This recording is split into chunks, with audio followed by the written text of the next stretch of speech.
Buenas noches. Arranca una nueva legislatura en la que gobernará en Canarias la izquierda. Partido Socialista, Nueva Canarias, Podemos y la agrupación socialista Gomera han firmado un acuerdo y ahora toca repartirse las consejerías. Todo en un ambiente donde ya suenan tambores de censura por parte del Partido Popular. Lo debatiremos con los representantes de los principales partidos, pero esta noche tendremos un invitado muy especial. Lo han podido seguir como contertulio habitual del Foco, pero hoy estará aquí como presidente del Parlamento de Canarias. Entrevistaremos esta noche a Gustavo Matos. ¿Y sabían que la mitad de los canarios sufren una enfermedad crónica? Hoy veremos testimonios de los que padecen este tipo de enfermedades y conoceremos también avances médicos que podrían mejorar su calidad de vida. Lo veremos en un reportaje especial. Todo esto y mucho más en unos minutos aquí en El Foco.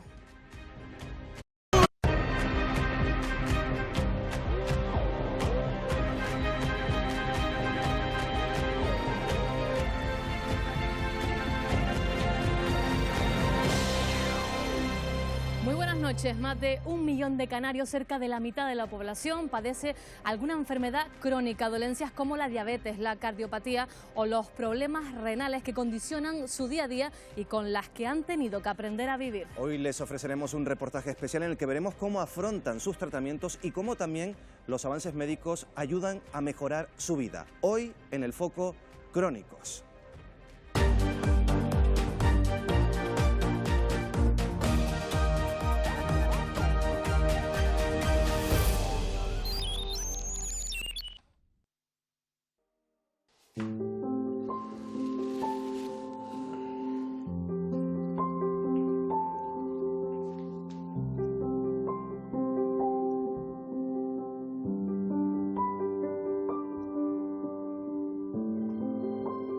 Esta situación se repite a diario en miles de hogares canarios. Alicia forma parte de un numeroso grupo de enfermos que en las islas padece algún problema de salud crónico. Personas que han tenido que adaptarse y aprender a vivir condicionadas por una enfermedad.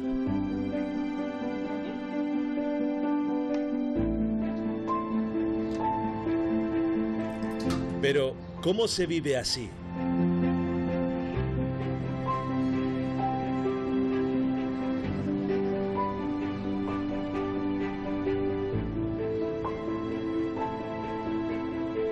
Hoy descubrimos cómo es el día a día de los que están pendientes de un tratamiento médico.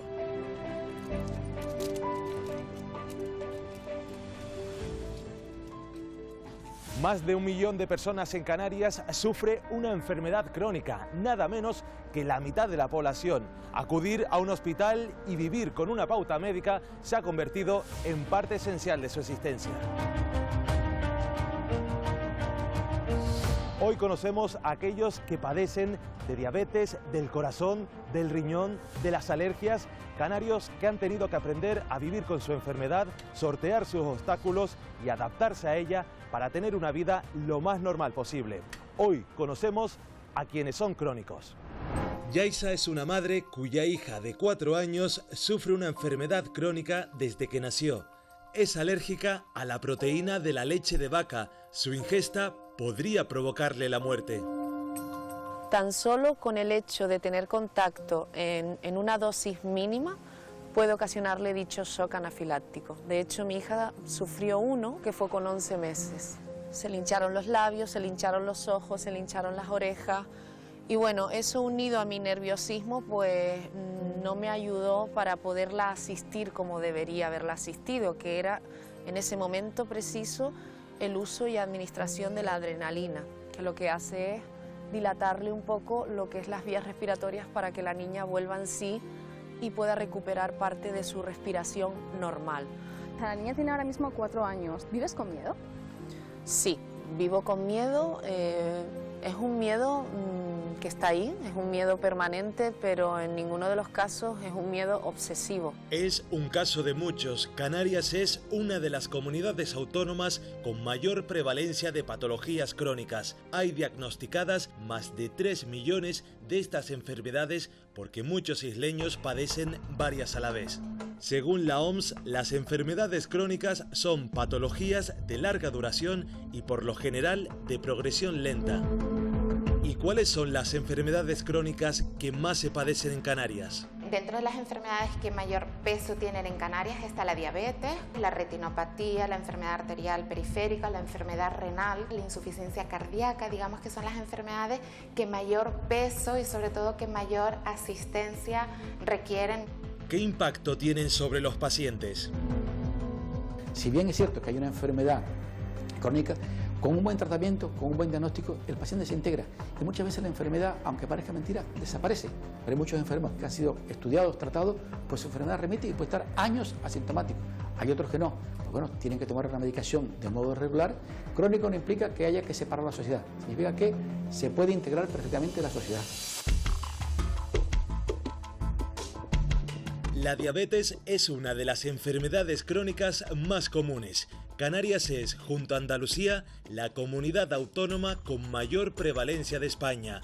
¿En qué consiste? Digamos, es una disfunción del páncreas, es decir, el páncreas no funciona y no es capaz de producir insulina. María José es una de esas personas que sufre diabetes. La enfermedad le sorprendió a sus 27 años y desde entonces vive pendiente de su glucosa.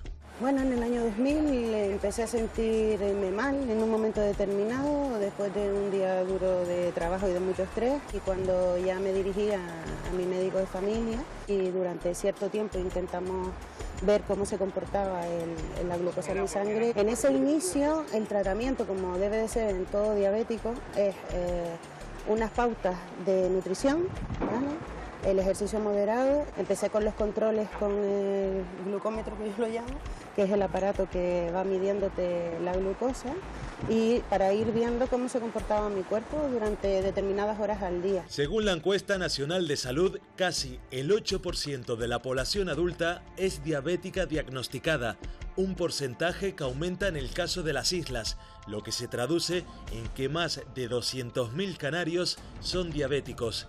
Pero ¿cuál es la causa que lo explica? Para entender por qué hay tantos pacientes con diabetes tipo 2 en Canarias, hay que siempre ponerlo en paralelo con sus dos factores de riesgo principales, que son la presencia de obesidad o de sobrepeso y el sedentarismo. Y en eso Canarias está a la cabeza. Canarias se da sobre todo en adultos. Otro de los motivos por lo que es más frecuente es porque según avanza la edad y nuestra población se está envejeciendo, pues aumenta su frecuencia. La Organización Mundial de la Salud asegura que el número de personas con diabetes se ha multiplicado casi por 4 desde la década de los 80 y se estima que para el año 2045 más de 600 millones de personas padecerán esta enfermedad en todo el mundo. Cierto es que tienes que estar controlando tu enfermedad, porque tu enfermedad es un enemigo silencioso. Es una enfermedad que de entrada no se ve, la tienes que detectar tú o en alguna prueba de repente salta y te la detecta. Es verdad que no puedes evitar los altibajos emocionales, no puedes evitar en algún momento sentirte diferente, pero la realidad es que si valoras lo que realizas todos los días y valoras la superación, creo que ya es algo totalmente positivo. ¿Qué ha sucedido con el tratamiento de la diabetes, tanto tipo 1 como tipo 2 en los últimos años? Pues que afortunadamente se han producido muchísimos avances en lo que es una cuestión de medicamentos vía oral, pastillas, por decirlo de alguna forma sencilla. La diabetes tipo 2 se puede prevenir, ¿vale? La diabetes tipo 1, pues no. Al paciente que le toca, pues le toca. Pero en la tipo 2, lo primero que tenemos que hacer es buscar qué personas tienen riesgo. Vale, entonces, tienen riesgo a aquellas que sepan, conozcan que tienen antecedentes en su familia de diabetes tipo 2. En ese grupo de riesgo, ¿qué debemos evitar? Pues las malas compañías de la diabetes. Obesidad, sobrepeso y sedentarismo. Vicente es otra persona con diabetes. Era un niño cuando le diagnosticaron la enfermedad. Pues tendría 5 años a punto de 6 y me dijo mi madre, que fue el recuerdo que tengo, que tenía diabetes. En aquella época las agujas eran bastante grandes y el sistema de inyección de insulina era diferente del de ahora. Eran otras insulinas, se preparaban de otra manera, con agujas hipodérmicas de cristal que había que hervir previamente, separada la aguja de la jeringa, y era más dolorosa, digamos, ¿no? Parte de lo que es la cronicidad es que das por hecho muchas cosas, están en tu vida, tú las asumes como que son parte de tu vida y las adaptas y las entiendes como normales, ¿no? Yo entiendo que sea normal para mí levantarme de la cama y hacerme un control sobre la marcha. Yo dependo de esto. Si yo no me administro insulina, potencialmente no, finalmente me moriré. He pasado unos días, entonces tengo que llevarlo siempre. Araceli tiene 10 años y cuando cumplió los 3 le diagnosticaron esta patología. Como cada verano se va de campamento, en esta ocasión lo hará de una forma diferente. Se reunirá con más niños diabéticos. Entonces simplemente, bueno, ¿el por qué a un campamento especializado con niños diabéticos? ¿Por qué, Elena? Para que aprendan a pincharse, aprendan a contar sus raciones, sean más autónomos, no estén siempre detrás de nosotros. La verdad que está bien por eso. O sea, les enseñan como un poco el día a día. El día a día, cómo llevarlo, pues que a lo mejor tiene una bajada, que ella sepa cómo tiene, ¿sabes? Lo que se tiene que tomar, o si está muy alta, que no puede hacer ejercicio, que tiene que beber mucha agua, que también se tiene que poner insulina para poder bajar el azúcar tan alta. Entonces, en el campamento les ayuda a reforzar todo. Me gusta, aprendo cosas y conozco a niños que tienen lo mismo que yo y así hablamos y me lo paso bien. El corazón de los canarios se para 4 años antes que el resto de los españoles y 1 de cada 3 defunciones en las islas está provocada por una enfermedad cardiovascular. Antonio, estamos en el hospital porque dicen que una de las mayores causas de las personas que ingresan en este hospital se refiere precisamente a gente que sufre insuficiencia cardíaca, ¿no? Sí, efectivamente, la insuficiencia cardíaca es el diagnóstico número 1 en las altas hospitalarias, no solo de este hospital, sino de prácticamente todos los hospitales de Canarias y la mayoría de los hospitales de España, ¿no? Es una enfermedad crónica que aumenta con la edad y por tanto es una enfermedad que cada vez será más frecuente y realmente supone un desafío para el sistema sanitario. ¿Y por qué es tan frecuente? La insuficiencia cardíaca es tan frecuente, entre otras razones, porque hemos tenido mucho éxito en tratar la enfermedad cardiovascular. Algunas cosas como el código infarto, que se ha puesto recientemente en marcha en Canarias desde noviembre del año pasado, suponen que muchos de los pacientes que antes tenían un infarto y fallecían, ahora sobreviven y a consecuencia de esto pueden tener insuficiencia cardíaca posteriormente. En ocasiones, unas enfermedades derivan en otras. La diabetes puede llegar a desembocar en problemas cardiovasculares. Sí, de hecho la insuficiencia cardíaca es el estadio final de muchas enfermedades. En un estudio que hemos hecho recientemente, la mitad de los pacientes que ingresan por insuficiencia cardíaca son diabéticos. Esto te da una idea de la importancia que tiene la diabetes, pero no solo la diabetes, otros factores de riesgo como la hipertensión arterial, las enfermedades pulmonares, el EPOC, la apnea del sueño, muchas otras comorbilidades tienen también un impacto importante, pero quizás si tuviera que destacar una, diría que la diabetes es una de las más importantes. La tecnología avanza e interviene cada vez más en el ámbito de la medicina. Carmen sufrió un infarto hace unos meses. Tuvo que ser intervenida de urgencia. Ante la imposibilidad de un trasplante, lleva en su cuerpo un desfibrilador del que depende su vida. Yo a las 7 de la mañana, yo sentí en el pecho los rayos esos que ven en las tormentas, sentí un rayo y yo dije, ¿y qué pasó? Me subí en el coche, cuando salí tranquila, fue a hacer la acción esta de coger el cinto del coche y según hice la acción esta, sentí que el pecho se me rajó todo y empieza a faltarme el aire de Lanzarote y que me asfixio y llamé a una ambulancia. De aquí me mandaron a Madrid a hacerme un trasplante porque lo tengo muy mal y cuando llegué a Madrid empezaron a hacerme pruebas y descubrieron que yo tengo anticuerpos y entonces no pudieron trasplantarme porque los anticuerpos irían a por el órgano nuevo. Por la noche se te vienen todos los pensamientos y yo, bueno, un día más que vivir, porque yo sé lo que hay, yo estoy viviendo y el corazón está mal y encima no te lo pudieron cambiar. Así que tú estás viviendo con algo mal, que en cualquier momento, espero que sea tarde. Ricardo también sufrió un infarto y desde entonces ha tenido que cambiar su modo de vida. Yo era un enfermo cardíaco porque era una persona que se movía muy poco, que comía mal, que no hacía ejercicio y que además llevaba una vida, pues digamos, de estrés. Un día fui a hacerme una analítica, y el resultado de la analítica fueron unos parámetros y todos con cruces, y yo dije, las cruces es que estoy fenomenal, y el médico me dijo, no, las cruces es que usted se va a morir, si sigue así se muere, o sea, cambie de vida o se muere. Y para cambiar de vida se me ocurrió pues salir del hospital y hacerme 5 kilómetros sin ningún entrenamiento, caminando rápido, hasta que, claro, mi corazón se resintió con toda aquella grasa, con todo aquel colesterol que tenía encima, se resintió, y cuando vine aquí donde estamos, pues había un amigo que me vio todo pálido, sudando, y me dijo, ¿qué te pasa? Y dije, pues estoy teniendo un dolor en el pecho enorme. Y cuando llegué al hospital le dije a la señorita, mire, me está dando un infarto. Y todo fueron lucecitas rojas y timbres y tal. Entonces me pusieron una camilla, me quitaron la ropa a todo correr, y me pusieron la UBI y me pusieron en la UCI, y menos mal porque esa misma noche me daban 3 infartos. Cuando entré en el quirófano, todo fueron atenciones, y después me dijo, mira, la mayoría de pacientes que yo he operado a los 2-3 años vuelven aquí por no cuidarse. Si tú no te cuidas, dentro de 2 años volvemos a vernos y ojalá esta vez salgas vivo.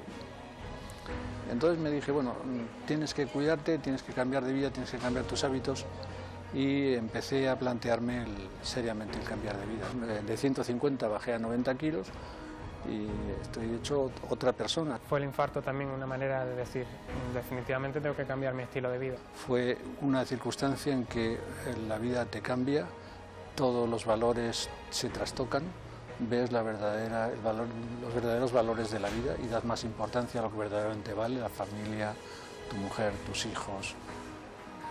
El trabajo no tiene importancia, el dinero no tiene importancia, el poder no tiene importancia, la fama no tiene importancia. Es lo que vas a dejar en ese momento, lo que te cuesta. Es la apuesta que tú haces, es o me rindo o cambio. Y yo cambié.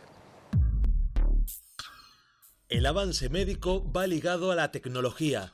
Ahora los usuarios pueden transmitir sus parámetros desde casa, una gran ventaja para Carmen, que reside en la isla de Lanzarote, pero la controlan desde Gran Canaria. Carmen, ¿en qué momento te pusieron el desfibrilador?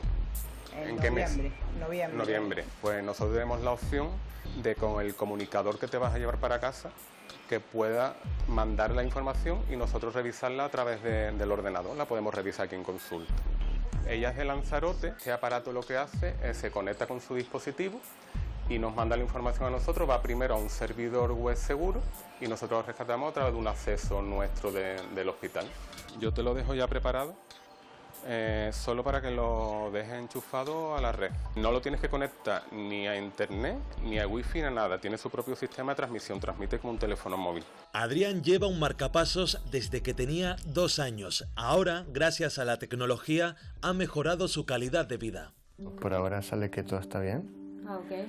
Ya no tengo yo que estar controlando todo, porque antes era, te controlo el pulso, te controlo la cara, el sudor, no sé. Ahora ya es como, bueno, hay alguien que a mí me libera un poco de esa presión. Sus parámetros son controlados sin tener que moverse de casa. La verdad es que la vida con un marcapasos es una vida bastante normal. Lo único que hay que cuidar es la zona donde está situado el marcapasos, ya que es una parte bastante sensible y puede ser letal un golpe fuerte ahí. Sobre todo de pequeño me molestaba porque era el niño que elegían el último siempre en los deportes, porque no corría, no saltaba, no podía hacer nada. ¿Temes que te pueda pasar algo? Sí, hombre, es un temor constante. Creo que es el miedo a la muerte que todo el mundo tiene, solo que un poquito más, porque como tienes unos factores que incrementan la posibilidad de que te pueda pasar cualquier cosa, pues sí. Un trasplante de corazón es lo que muchos enfermos cardíacos anhelan. Hasta ahora en Canarias no se han podido realizar, pero esto cambiará en los próximos meses. Digamos que nuestra responsabilidad es estar preparados para cuando aparezca un paciente que tenga una enfermedad de estas que hablamos, que puede ser subsidiaria de un trasplante, y además aparezca un donante con las características ideales para salvar la vida de esa persona que está pendiente de un trasplante, pues será en el momento que lo podremos realizar. Y nuestras predicciones es que en este segundo semestre del año, en julio o agosto, estaremos preparados para iniciar ese programa. Pero el momento exacto no lo sabemos, lógicamente. Otro factor de riesgo que provoca enfermedades del corazón es el colesterol. Canarias es la segunda comunidad autónoma con los niveles más altos. Canarias también está a la cabeza en lo que se dice muerte por causa vascular. Esto es lo que comúnmente se denomina arteriosclerosis y viene dado por estos depósitos de colesterol en los vasos sanguíneos. Hemos abandonado una alimentación más sana a favor del consumo de una alimentación rica en grasas saturadas, y todo eso hace que la población, además de los problemas mencionados de diabetes, obesidad, pues también tenga unos niveles elevados de colesterol. ¿Cuáles son las recomendaciones que debe seguir una persona con altos niveles de colesterol? Para disminuir el consumo de grasa en nuestra dieta, pues ¿qué vamos a hacer? Consumir más pescado que carne, voy a dar unas líneas generales.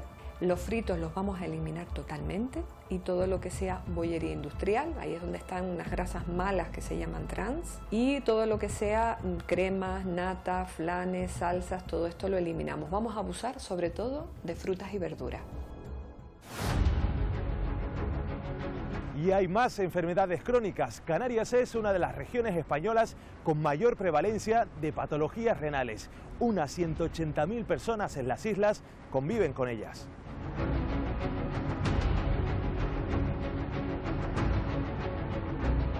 La enfermedad renal significa que los riñones van perdiendo su funcionalidad a lo largo del tiempo, y el problema de la enfermedad renal crónica es que es una enfermedad que no da síntomas hasta que ya está muy avanzada. Ayose tiene 26 años. Cuando cumplió los 11 tuvo un accidente y se dañó el riñón. Me caí de una bicicleta de espalda y a partir de un año fue cuando mi padre me detectó que estaba orinando sangre y me llevó al médico. Perdí mucha infancia, por ejemplo, en los hospitales. Fue una situación complicada, pero Ayose consiguió sacar fuerzas y continuar adelante. Me hicieron trasplantes, se me rechazó, pues no me lo creía. Yo decía que eso no era cierto, se lo decía a los médicos que no era cierto. Y ahora, Jose, te haces la diálisis, pero aquí en casa. Sí. Cuéntame cómo es eso. Yo me dializo todos los días por la noche. Da igual la hora, pero te tienes que conectar sí o sí. Ahora Ayose puede hacerlo desde casa. Antes tenía que ir al hospital.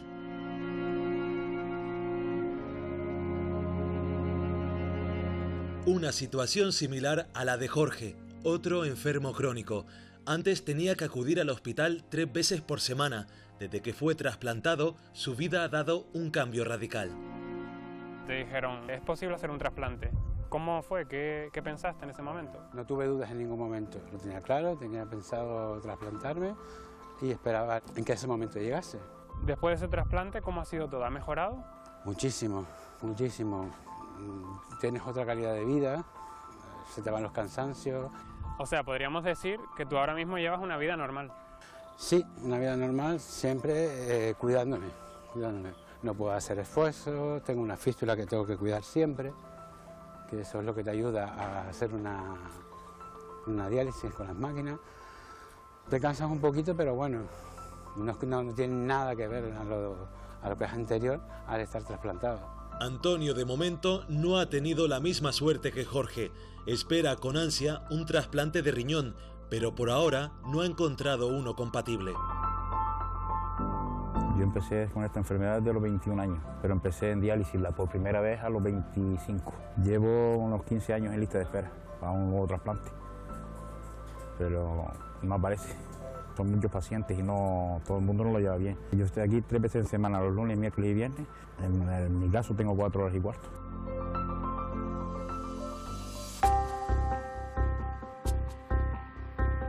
Pero hay más dependencias crónicas. Es el caso de las alergias. Canarias también despunta en esta enfermedad, de la que el 80% de los pacientes diagnosticados lo son por ácaros.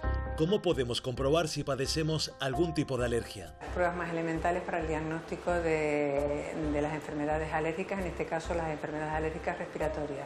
Consisten básicamente en que se coloca en la superficie volar del antebrazo del paciente una serie de alergenos y a continuación con una lanceta, un instrumento muy sencillo, se punciona sin que sangre la superficie en la que se ha colocado el alergeno, y en aquellos pacientes que tienen alergia, pues lo que se forma es una pápula porque ha reaccionado el alergeno con los anticuerpos que el paciente tiene en la piel. Hemos incluido 7 ácaros, 4 hongos, 3 pólenes que son los más representativos, látex, y luego una batería de alérgenos de animales. Y en este caso, pues la mayoría han salido de los ácaros, muy positivos, débilmente positivo para el polen de oliva. Son negativas para los derivados dérmicos de animales y para los hongos. ¿Quieres batido, Leo? ¿Cuál es el tuyo? Los hijos de Ana, Leo y Eric, padecen de alergia alimentaria desde su nacimiento. La ingesta de leche, huevos y garbanzos podría derivar en una consecuencia irreversible. Al principio, cuando te diagnostican la alergia alimentaria, pues como padre entras en un mundo totalmente desconocido y bueno, te parece todo como una tragedia, complicadísimo. Y sí que es verdad que a lo largo incluso de las semanas y ya por supuesto con los meses y los años, pues lo vas dominando bastante mejor. Pero sí que no deja de ser tanto un desgaste físico como psicológico como económico, por supuesto. Hombre, partimos de la base que cuando te diagnostican una alergia, tú tienes que hacer una dieta exenta de los alérgenos a los que eres alérgico. Entonces ya tienes que buscar un grupo de alimentos. Se te cierra un poco el tema de poder salir a comer fuera, entonces ya vas siempre cargando con tupper. La cesta de la compra se incrementa por lo menos por 3. También con el tema de la ropa, porque hay determinadas empresas que para su fabricación utilizan, por ejemplo, proteínas de la leche de vaca. El mayor no lo llevé al parque hasta cerca de los 2 años, porque cada vez que lo llevaba subía a un tobogán se ronchaba. ¿Qué les supone para ellos que tomen algo, o toquen algo, que sean alérgicos? ¿Qué les supone? Las consecuencias pueden ser terribles y la más grave, que es una anafilaxia, pues puede llegar a la muerte. La alergia es una enfermedad, digamos, que tiene diferentes manifestaciones. Un enfermo alérgico también puede tener otra sintomatología, alergia por alimentos, alergia por medicamentos, alergia cutáneas. Digamos que hay diferentes formas de expresarse esa enfermedad como tal. El paciente tiene que conocer que hay una serie de factores normales o factores de nuestro entorno. Aquí en nuestro entorno, en Canarias, he hablado de la calima, pues en Canarias, pero en otras latitudes, en otros sitios, pues hay otros factores que son factores inespecíficos que pueden agravar esos síntomas. En Canarias son muy frecuentes las calimas durante todo el año y afectan de forma especial a los alérgicos. El paciente tiene que conocer que hay una serie de factores normales o factores de nuestro entorno, y en nuestro entorno la calima es la causa fundamental, se agrava su enfermedad. La familia de Ana también tiene que estar pendiente de la calima. Ser asmático a nosotros nos afecta mucho. Si hay calima no salimos a la calle. Intentamos estar en casa, cerramos ventanas, cerramos puertas y hasta que se vaya. Porque el polvito es muy fino, sí que es verdad que yo particularmente, si tengo que salir, uso mascarilla.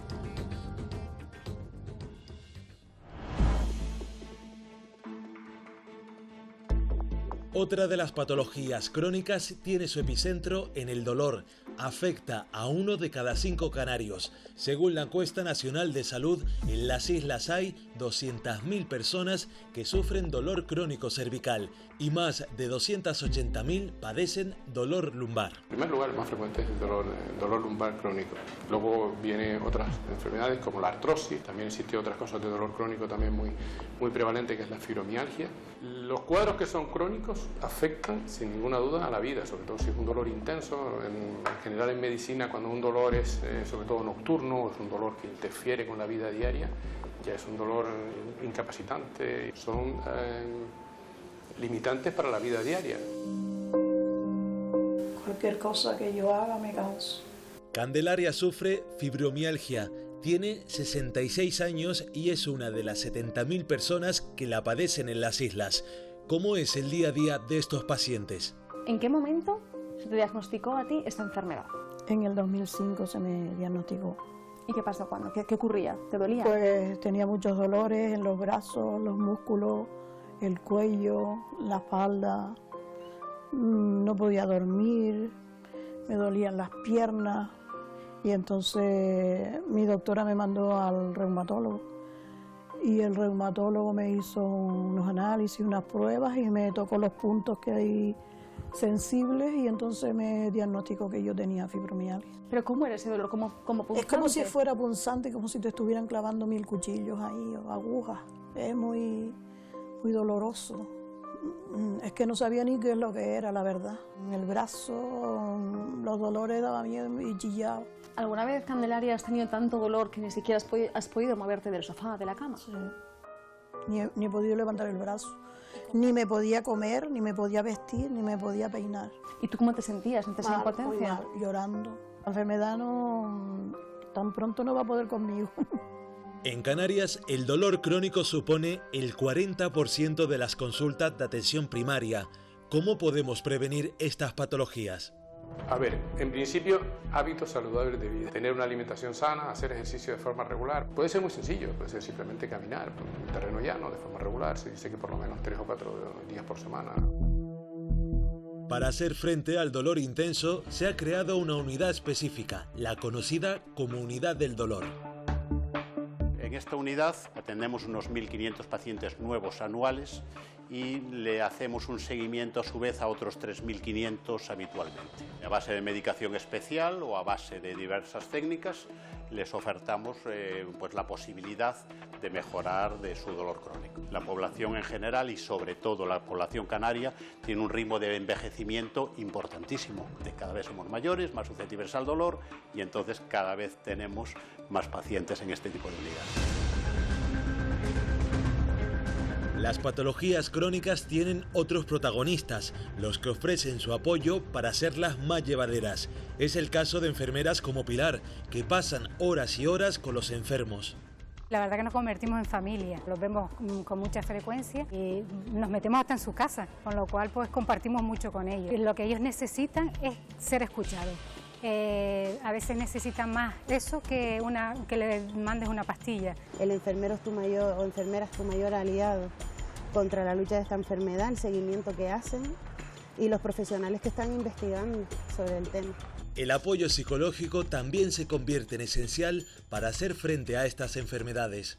Un mensaje que sí mandaría a los enfermos crónicos, al que sufren este tipo de enfermedades, es que no desistan, que sigan persiguiendo sus sueños, sus metas más vitales, porque al fin y al cabo es lo que te conecta con la realidad. Sigan a por ello porque se puede tener salud a pesar de tener una enfermedad médica crónica. La cronicidad acompaña a los pacientes a lo largo de su vida. Yo me dializo todos los días por la noche. Da igual la hora, pero te tienes que conectar sí o sí. Llevo unos 15 años en lista de espera para un nuevo trasplante, pero no aparece. Aprender a vivir con la enfermedad es parte de su tratamiento. Parte de lo que es la cronicidad es que das por hecho muchas cosas, están en tu vida, tú las asumes como que son parte de tu vida y las adaptas y las entiendes como normales, ¿no? Yo dependo de esto. Si yo no me administro insulina, potencialmente no, finalmente me moriré. He pasado unos días, entonces tengo que llevarlo siempre. Porque yo sé lo que hay, yo estoy viviendo y el corazón está mal y encima no te lo pudieron cambiar. Así que tú estás viviendo con algo mal, que en cualquier momento, espero que sea tarde. Y se vive de otra manera, cambian los valores. Das más importancia a lo que verdaderamente vale, la familia, tu mujer, tus hijos. El trabajo no tiene importancia, el dinero no tiene importancia, el poder no tiene importancia, la fama no tiene importancia. Es lo que vas a dejar en ese momento, lo que te cueste. Es la apuesta que tú haces, es o me rindo o cambio. Y yo cambié.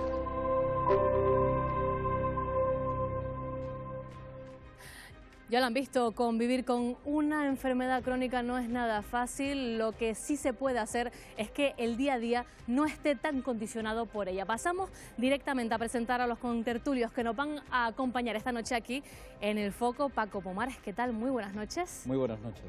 Marta Cantero, ¿qué tal? Muy buenas noches. Hola, buenas noches, Marina. También tenemos con nosotras a María Fernández de Coalición Canaria, ¿qué tal? Muy buenas noches. Muy buenas noches a todos y a todas. Tenemos también y bienvenido, David Godoy, es tu primera vez en El Foco, del PSOE, muy buenas noches. Muy buenas noches a todos y a todas. Sebastián Ledesma, ¿qué tal? Muy buenas noches, del Partido Popular. Y de Podemos tenemos con nosotros también a María del Río, ¿qué tal? Muy buenas noches. Muy buenas noches. Y ustedes se habrán dado cuenta de una cosa, y es que uno de nuestros contertulios habituales no nos está acompañando ahora mismo. Yo creo que tiene más datos Miguel Ángel. Sí, es uno de nuestros contertulios habituales, pero yo no sé si llamarle Gustavo, como solíamos hacerlo durante todos los jueves, o señor Matos, nuevo presidente del Parlamento de Canarias. ¿Qué hacemos? Bueno, esto casi es mi casa, así que bueno, encantado de estar aquí en una posición distinta, pero contento. La verdad es que es un placer tener a Gustavo Matos, nuevo presidente del Parlamento de Canarias, en el programa número 100 del Foco. Nosotros nos vamos a ir unos minutitos a publicidad y enseguida volvemos y hablamos con Gustavo Matos, como decíamos, nuevo presidente del Parlamento de Canarias.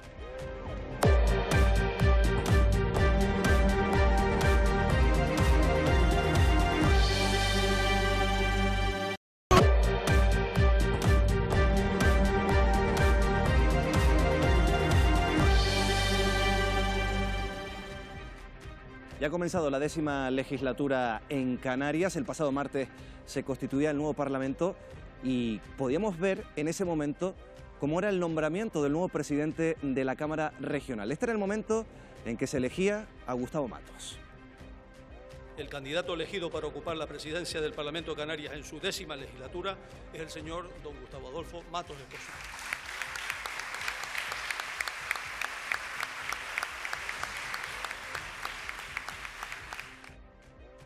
Bueno, Gustavo, ¿qué significó ese momento para ti, en el momento en que se nombraba el nuevo presidente de la Cámara y escuchabas tu nombre? Bueno, un momento emocionante, ¿no?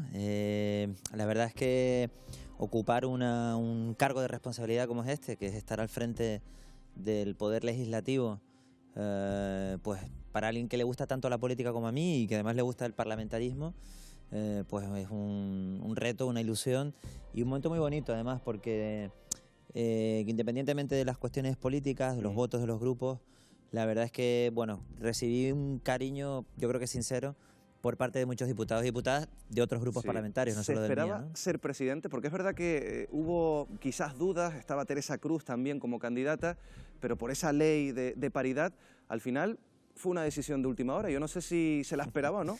Mira, la verdad es que esto empezó un poco a tomar cuerpo a partir del sábado, cuando se firma el pacto en el Parque García Sanabria, ya toma cuerpo un poco de real ese pacto y empieza un poco a deshojarse la margarita, nunca mejor dicho, porque le hemos bautizado el Pacto de las Flores, sobre las principales decisiones a tomar de la forma más inmediata. Y la primera era la mesa, que era el martes, ¿no? Teniendo en cuenta que el presidente probablemente sea alguien de Gran Canaria, el vicepresidente también, es probable que sea así, pues la decisión de que fuera alguien de Tenerife y por supuesto del Partido Socialista, que era el partido más votado, pues fue, digamos, eliminando posibilidades y al final nos quedábamos dos compañeros que podíamos, y estaba entre Teresa Cruz y quien te habla, ¿no? Al final, una decisión del partido, a las 9 de la mañana de ese mismo día me lo confirmó el secretario general y encantado, ¿no? La verdad. Esta mañana creo que tuvo la primera reunión de la mesa, salió de esa reunión y dijo algo llamativo. Dijo que esta ampliación de 10 diputados en la Cámara Regional no va a costarnos más. ¿Cómo va a ser eso? Bueno, en principio vamos a tener suerte porque con tal como está el presupuesto del Parlamento, teniendo en cuenta además que paramos en agosto, que no hay comisiones, en fin, el cambio de legislatura le provoca ya de forma automática un ahorro al Parlamento. No se va a incrementar el presupuesto del Parlamento del año en curso. Y cuando empecemos a elaborar el presupuesto del Parlamento del siguiente año, vamos a hacer lo posible para que este incremento de número de diputados no signifique un aumento del presupuesto del propio Parlamento. Recordemos que el presupuesto del Parlamento viene, digamos, se nutre del presupuesto de la comunidad autónoma, que tiene una asignación. Vamos a esperar que no se aumente y que no tenga, por tanto, una repercusión económica presupuestaria. De todas maneras, decir simplemente, este es un parlamento teóricamente barato, en relación con otros parlamentos similares, en comunidades autónomas parecidas a la nuestra. Es un parlamento que está dimensionado, si tenemos en cuenta cuál es nuestra economía y cuál es, digamos, nuestro nivel poblacional. Y bueno, yo creo que en eso podemos estar satisfechos. Yo lo que decía esta mañana, y termino, es que yo creo que los ciudadanos sobre todo quieren, por supuesto, que los sueldos sean, digamos, justos, pero sobre todo exigirle a los diputados que devuelvan con su trabajo pues esa remuneración que nos pagan los ciudadanos. Parlamento fragmentado. más partidos políticos en la Cámara Regional. ¿Espera una legislatura tranquila, fácil de dominar? Yo no le tengo miedo a que no sea tranquila. A mí que me gusta el parlamentarismo, como te decía antes, que es una obviedad que he sido un diputado, inquieto, vamos a decirlo así. Mi amigo Paco Pomares me llamaba peleón, sí. En un artículo de estos días, y tiene razón. A mí me gusta que el Parlamento sea eso, ¿no? Yo voy a intentar desde la presidencia poner los medios, dirigir el debate para que haya debate de verdad.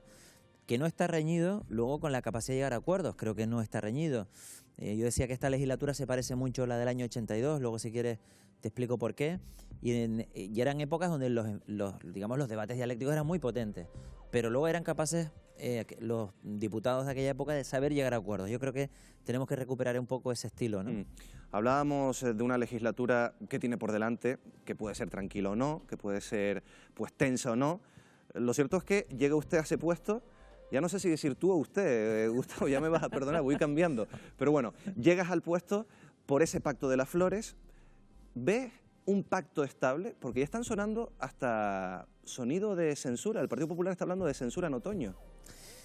Bueno, como ahora tengo que medir un poco las cosas que digo, me está costando porque me tengo que adaptar rápido a este papel institucional. Bueno, yo creo que estamos, como te decía, en una legislatura muy parecida a la del 82, con muchas novedades. Estrenamos casi estatutos, estrenamos reglamentos, estrenamos salón de plenos con 10 diputados más, estrenamos ley electoral, estrenamos una situación política, porque por primera vez desde hace casi 25 años hay un pacto progresista que se está formando y el partido que ha sido el principal partido de gobierno pasa a ser el principal partido de la oposición y nunca ha estado en la oposición. Y esto va a dar lugar a una situación nueva, como te decía, casi de reconstrucción autonómica en cuanto a situación política. Y bueno, forma parte de todo esto que pasa ahora de este nuevo escenario, ¿no? Y bueno, entiendo que el Partido Popular haga estas declaraciones, forma parte de la vida política y es normal que lo diga. Yo creo que hay que darle al gobierno, a este y a cualquiera, un tiempo digamos, prudencial, además de cortesía, y es un gobierno que todavía ni siquiera se ha formado, ¿no? Así que vamos a esperar. ¿En esa formación hay fricciones a la hora de repartirse los cargos en el próximo Ejecutivo? Bueno, yo no lo sé. Yo creo que hay fricciones siempre, incluso cuando el gobierno es monocolor. Cuando el gobierno incluso es de un solo partido, siempre hay fricciones, porque al final el reparto de las áreas se cruzan muchas cuestiones, no solo los perfiles de las personas que van a ocupar los cargos, sino, digamos, las políticas que hay detrás, ¿no? Entonces, bueno, yo no lo que llamaría fricciones, creo que son las negociaciones naturales de un pacto nuevo, complicado, porque son 4 formaciones políticas. Hasta ahora, en los últimos 25 años, los pactos eran más sencillos porque normalmente eran entre 2, y ahora hay que poner de acuerdo a 4 partidos, pero yo creo que detrás hay un depósito de ilusión, de expectativas, que yo creo que los partidos que van a formar ese gobierno van a estar a la altura y han sido capaces hasta ahora de dejar atrás un poco las cosas que les diferencian para poner en valor las cosas que son comunes, ¿no? Salimos un poco de la política que hay dentro de ese pacto de las flores. ¿El Parlamento de Canarias está alejado de los verdaderos problemas de la ciudadanía? Porque esto es algo que llevamos escuchando durante mucho tiempo. Yo tengo que decir, como que he sido diputado de una legislatura, que no es verdad. Aquí hay una compañera que luego estará en la tertulia, una magnífica diputada, por cierto, que sabe que no es verdad. Debatimos todos los días muchísimas cosas que tienen que ver con la vida cotidiana de las personas. Debatimos las cosas importantes que parecen alejadas, pero que no lo son. Debatir sobre el REF puede parecer alejado, pero no lo es. Al final tiene una repercusión sobre la vida cotidiana de las personas, pero también hemos debatido cuestiones que tienen que ver con las cosas sencillas, ¿no? Yo creo que eso no es verdad, pero sí hay una imagen de que eso es así. Con lo cual lo que hay que hacer es hacer al Parlamento más visible, más cercano, que la gente lo conozca más, porque hay una especie de sensación de que los diputados van cada 15 días, votan y se marchan. Y detrás hay un trabajo duro, de horas, cuando hay que, por ejemplo, sacar adelante una ley, de reuniones maratonianas, de llevarse el trabajo a casa, y eso hay que ponerlo en valor y yo voy a intentarlo, ¿no? Bueno, hablabas de esa faceta de diputado combativo, te has fajado en la Cámara Regional y también te has fajado aquí.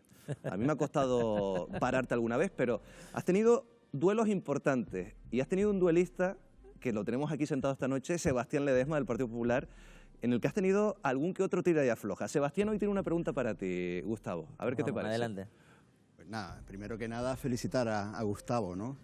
Yo creo que es un placer haber compartido esta tertulia con Gustavo. Pero sí, si me permiten dos preguntas muy breves. Una, en plan un poco de broma, ¿no? Es decir, sí, aunque ya lo he escuchado, ¿no? Que le gusta debatir intensamente, lo hemos visto aquí, si va a permitir ese debate intenso también en el Parlamento, ¿no?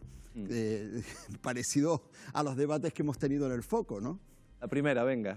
Pues en la medida en que esté dentro del reglamento, sí. Yo todavía no he tenido la posibilidad de ser el árbitro del primer debate, pero sí que me gustaría permitir un poco de juego en el debate y que los diputados se fogueen, ¿no? Y que el Parlamento al final tiene que ser ese lugar, ¿no? Yo veo con envidia otros parlamentos donde se ve con normalidad esos enfrentamientos dialécticos, ¿no?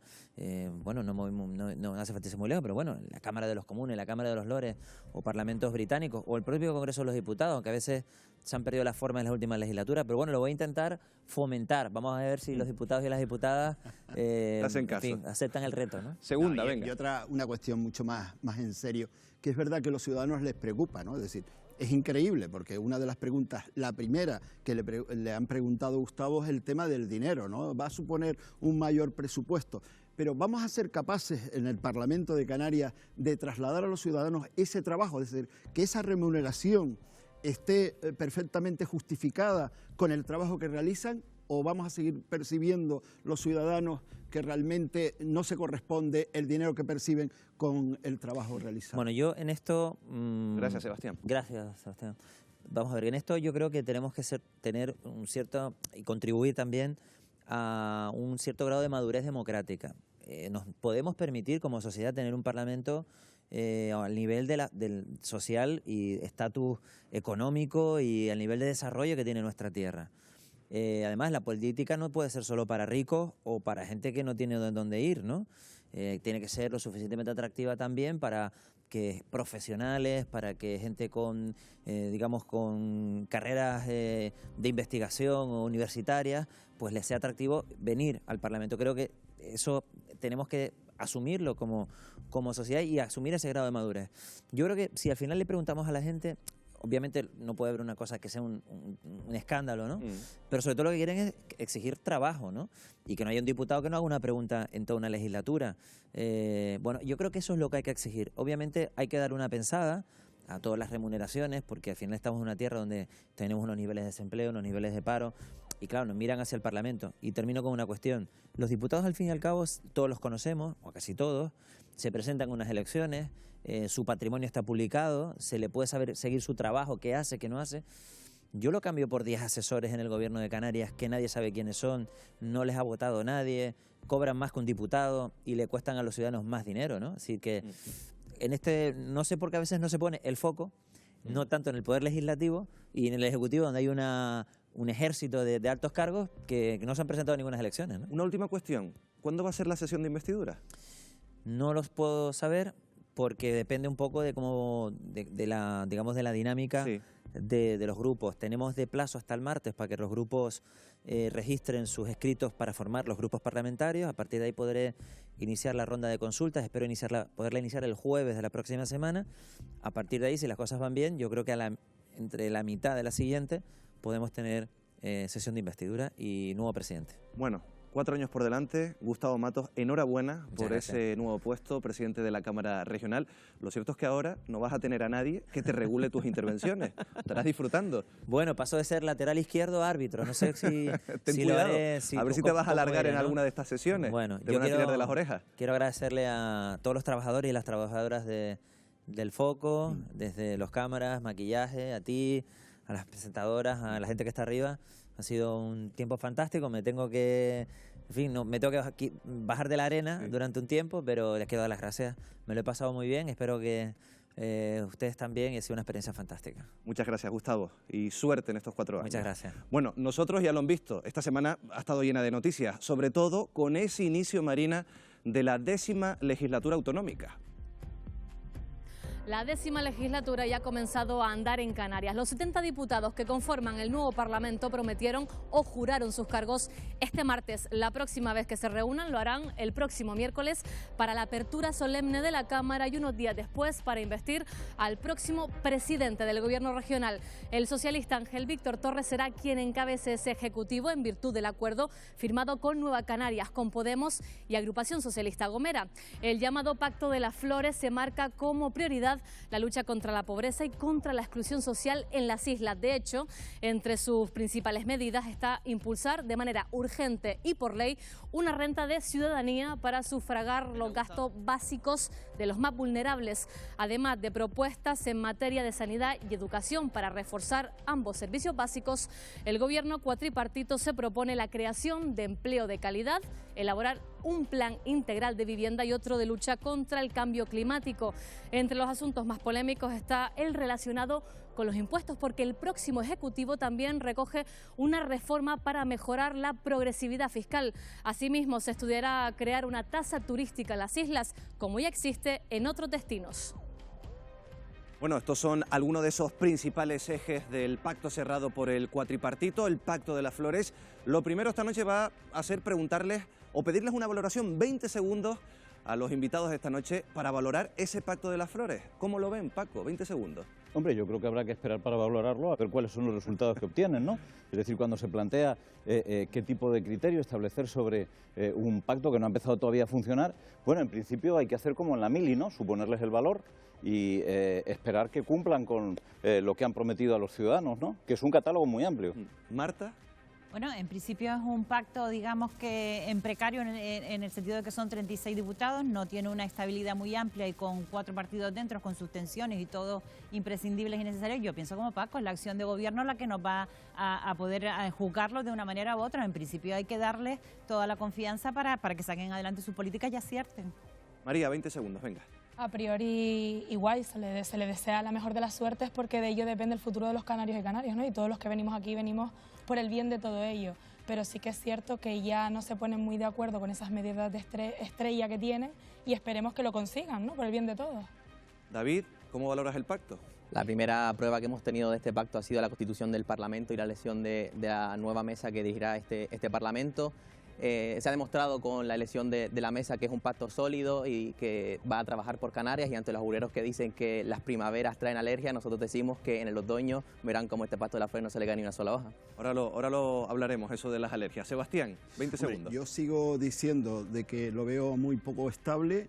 Son 4 partidos, va a haber complicaciones a la hora de llegar a grandes acuerdos, pero bueno, yo también desearlo lo mejor posible. Es verdad que de la lectura de lo que está escrito, algunas cuestiones no nos gustan y ya lo comentaremos, ¿no? María, cierras tú la ronda, venga. Bueno, yo entiendo que sea normal que algunas cosas no les gusten. Nosotros estamos muy ilusionadas por todo lo que significa de por fin poder gobernar con políticas que forman parte de nuestro ADN, que mejoren la vida de la gente que peor lo está pasando. Solo por eso valía la pena el esfuerzo. Y yo creo que además hemos demostrado bastante serenidad a la hora de hacerlo, bastante madurez en la manera de resolver y de llegar a acuerdos. Ahora seguimos, María, porque lo contamos con Gustavo Matos. Ya se están escuchando ruido de sables, sonidos de mociones de censura. Esta jornada, el secretario general de los populares, Teodoro García Gea, hablaba de una posible moción de censura al gobierno canario, al gobierno liderado por el Partido Socialista, en otoño. Yo no sé cómo ven esto, Paco. Yo creo que es una temeridad, una baladronada y una temeridad cuando ni siquiera ha arrancado el gobierno, está planteando ya mociones de censura. A veces hay que medir las cosas. Yo creo que es más razonable plantear, bueno, vamos a estar a la expectativa, pero primero, o sea, amenazar con una moción de censura cuando no se tienen los votos suficientes para poder instrumentar esa moción de censura es un poco ridículo. Amenazarla a 6 meses vista, cuando en realidad todavía no ha empezado ni siquiera la ejecutoria, el movimiento y tal, también parece un exceso. Yo creo que este tipo de cosas no son más que baladronadas, que últimamente la política está llena de ellas por todos lados y se dicen cosas que no tienen mucho sentido. Sebastián, ¿tiene sentido o no? Vamos ¿Tu partido lo ha dicho? Cuando a veces las frases sacan de contexto, puedes hacer la interpretación que tú quieras. Es una frase sacada de contexto, que el Partido Popular está claro que está para darle estabilidad. Mire, pues tampoco ha empezado tan bien, ¿no? Pero Sebastián sí dijo que iba a haber una moción de censura. censura Sí, en otoño. vamos a ver, en otoño cómo vas a ver una moción de censura si no tiene los números, no lo teníamos ahora y cómo lo va a tener en otoño, ya se verá lo que pase, ¿no? Pero sí es verdad que el inicio, el arranque, por mucho que diga tanto el Partido Socialista como Podemos, que ha sido fantástico y bueno, no, ahí se ve los enfrentamientos que hay por coger el área de servicios sociales o, por ejemplo, por coger el área de Hacienda. Pero hay algo mucho más importante. ¿Qué pasará? Y ya lo dije la semana pasada. ¿Qué hará, sobre todo Nueva Canaria, o qué hará la agrupación socialista Gomera si el gobierno de Pedro Sánchez no cumple con Canarias? Porque ahí nos va a tener a todos apoyando las reclamaciones al Estado. David. Pero hay que cumplir con el REF, hay que cumplir con el convenio de carreteras y eso veremos lo que va a pasar. Bueno, que el Partido Popular diga que el pacto fracasa por no poder decidir ya de una vez quién toma una consejería, quién toma otro, cuando el pacto de derechas no ha salido adelante porque no se ponían de acuerdo quién tenía que ser el presidente que dirigiría Canarias durante los próximos 4 años. A mí me parece una auténtica irresponsabilidad por parte del Partido Popular que sin ni siquiera el próximo pacto de gobierno y el próximo gobierno haya planteado ni una sola medida o haya llevado a cabo alguna medida para cambiar la vida de Canarias, se esté planteando una moción de censura, pero esto va dentro de la dirección que lleva el Partido Popular en Canarias, donde su presidente por la mañana dice que ofrece al Partido Socialista un pacto para que Podemos no esté dentro del gobierno de Canarias, y por la tarde el secretario general de los populares a nivel de España dice que ya está planteando una moción de censura. Bueno, ¿y qué les parece esas propuestas económicas que ya han salido, o por lo menos hemos leído en ese pacto, en esos ejes programáticos? ¿Son factibles, Marta? Bueno, yo creo que en las bases de gobernabilidad, que es lo que se ha presentado, que es un documento con 8 ejes, bastante, entiendo yo, que todavía muy improvisado y con desarrollados unos muchos más que otros. En cuanto a la política económica, aunque lo que ha llamado más la atención es la tasa turística, yo entiendo que no terminan de plantear el modelo económico que cambie lo que ellos dicen que hay que cambiar, que es el modelo de productividad. Creo que pintan una Canarias más asistencial, que con capacidad para diversificarse y capacidad para modificar determinadas estructuras que contribuyan a salir a Canarias de la pobreza, que efectivamente creo que lo pongan como prioridad, me parece que es uno de los objetivos bien marcados en el documento. Ahora sigo preguntándoles por esto porque tenemos un invitado esta noche también, la patronal turística, también la patronal en el archipiélago se ha posicionado a raíz de esas medidas que se han puesto sobre la mesa. Tenemos con nosotros a Eduardo Besares, secretario general de SEO en Tenerife. Señor Besares, muy buenas noches. Señor Besares, buenas noches. Muy buenas noches. Bueno, lo primero, ¿qué le parece este pacto de las flores, este pacto de gobierno entre las 4 formaciones que van a configurar ese Ejecutivo autonómico? Bueno, si es un pacto que trae estabilidad, si es un pacto que hace crecer la economía canaria, nos parece bien. Vamos a esperar a ver. Lo que se oye por ahora no nos gusta. Bueno, pues vamos a preguntarle por eso, por esas medidas. Se habla de aumentar la presión fiscal a las rentas más altas, mejorar la progresividad, sobre todo en lo relativo a la realidad de las familias de Canarias. ¿Qué le parece esta medida, esta propuesta? A nosotros nos parece que el marco fiscal que tenemos en Canarias y en general en España es suficientemente elevado. Está muy por encima de otras regiones parecidas a la nuestra y yo creo que lo que habría que hacer es reducirlo, ¿no? Y en ningún caso incrementarlo, con lo cual estamos en claro desacuerdo con lo que he comentado del IRPF y también con la famosa tasa turística, ¿no? Ya, digamos, todo el gasto turístico está grabado con el IJIC, todos sabemos que la recaudación del IJIC está muy por encima de lo previsto y ahí, digamos, hay suficientes recursos para lo que haga falta. Bueno, usted ya ha avanzado algo, pero profundice más. ¿Por qué están en contra de una tasa turística? ¿No creen que sea el momento para aplicarla? Bueno, no sé si habrá un buen momento para aplicarlo, pero desde luego este no lo es, no parece que sea el mejor, ¿no? Este año todos los indicadores turísticos, salvo el gasto, el año 2018, han sido negativos, ¿no? Con lo cual, evidentemente, gravar en un momento en el que Canarias se enfrenta a unos competidores que todos conocemos no parece, digamos, una medida acertada, y lo que pensamos es que va a ser un elemento disuasorio para el crecimiento del número de turistas, que es ahora mismo lo que necesitamos, ¿no? Esta mañana Ángel Víctor Torres, el secretario general de los socialistas, hablaba de la posibilidad de volver a recuperar el porcentaje del IJIC en el 7%. ¿Ustedes estarían a favor o en contra de esta medida? Rotundamente en contra. Deberíamos de bajarlo y devolverlo a los niveles en los que estaba cuando a principios de la crisis se incrementó, ¿no? Y respecto, por ejemplo, a la renta básica ciudadana, ¿cuál es la postura de la patronal en este sentido? Nosotros entenderíamos una renta básica para un colectivo al que supiéramos o que digamos que sería completamente imposible llegar o alcanzar un puesto de trabajo, ¿no?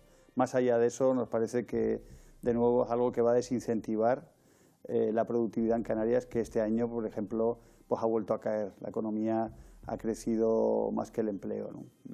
Bueno, queda clara la postura. Eduardo Besares, de la patronal de SEO en Tenerife. Muy buenas noches.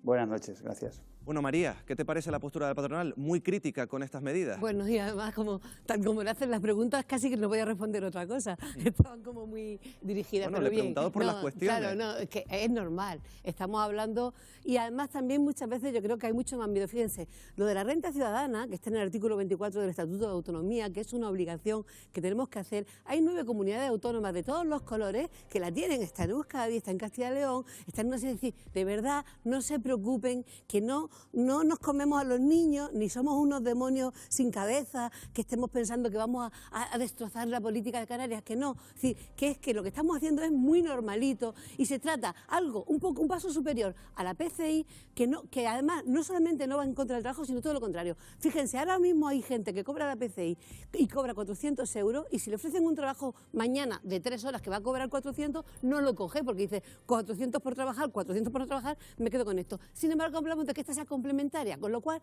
la gente no se queda en su casa y consigue a lo mejor ganar esos 800 euros, que es lo que le permite dar de comer muy escasamente a su familia. Se trata justo de todo lo contrario y de no nos estamos inventando nada. Vamos a hacer algo que está en nuestro estatuto y que además existe en 9 comunidades autónomas del Estado. María y Sebastián, venga. Bueno, a día de hoy, tras la reforma de la última ley de políticas sociales, ya esas mejoras en la PCI se incorporaban, ¿no? Incluso el hecho de... Ya está incluido. Si van a aportar algo, esperemos que sea algo nuevo a lo que ya está aprobado. Lo habíamos propuesto de todas previamente. Formas, yo creo que sí que es verdad que afrontar una reforma fiscal completa, pero me da mucho miedo cuando se empiezan a subir impuestos sin hacer realmente un estudio estructural de esto, ¿no? Y sobre todo cuando no tenemos una reforma de la financiación de las comunidades autónomas, que yo creo que es necesaria antes de afrontar una reforma fiscal. Sebastián. No, yo también estoy totalmente de acuerdo con eso. Yo creo que si hay que hacer una reforma, hay que estudiarla. Está claro que el planteamiento nuestro siempre tiene que ser a la baja,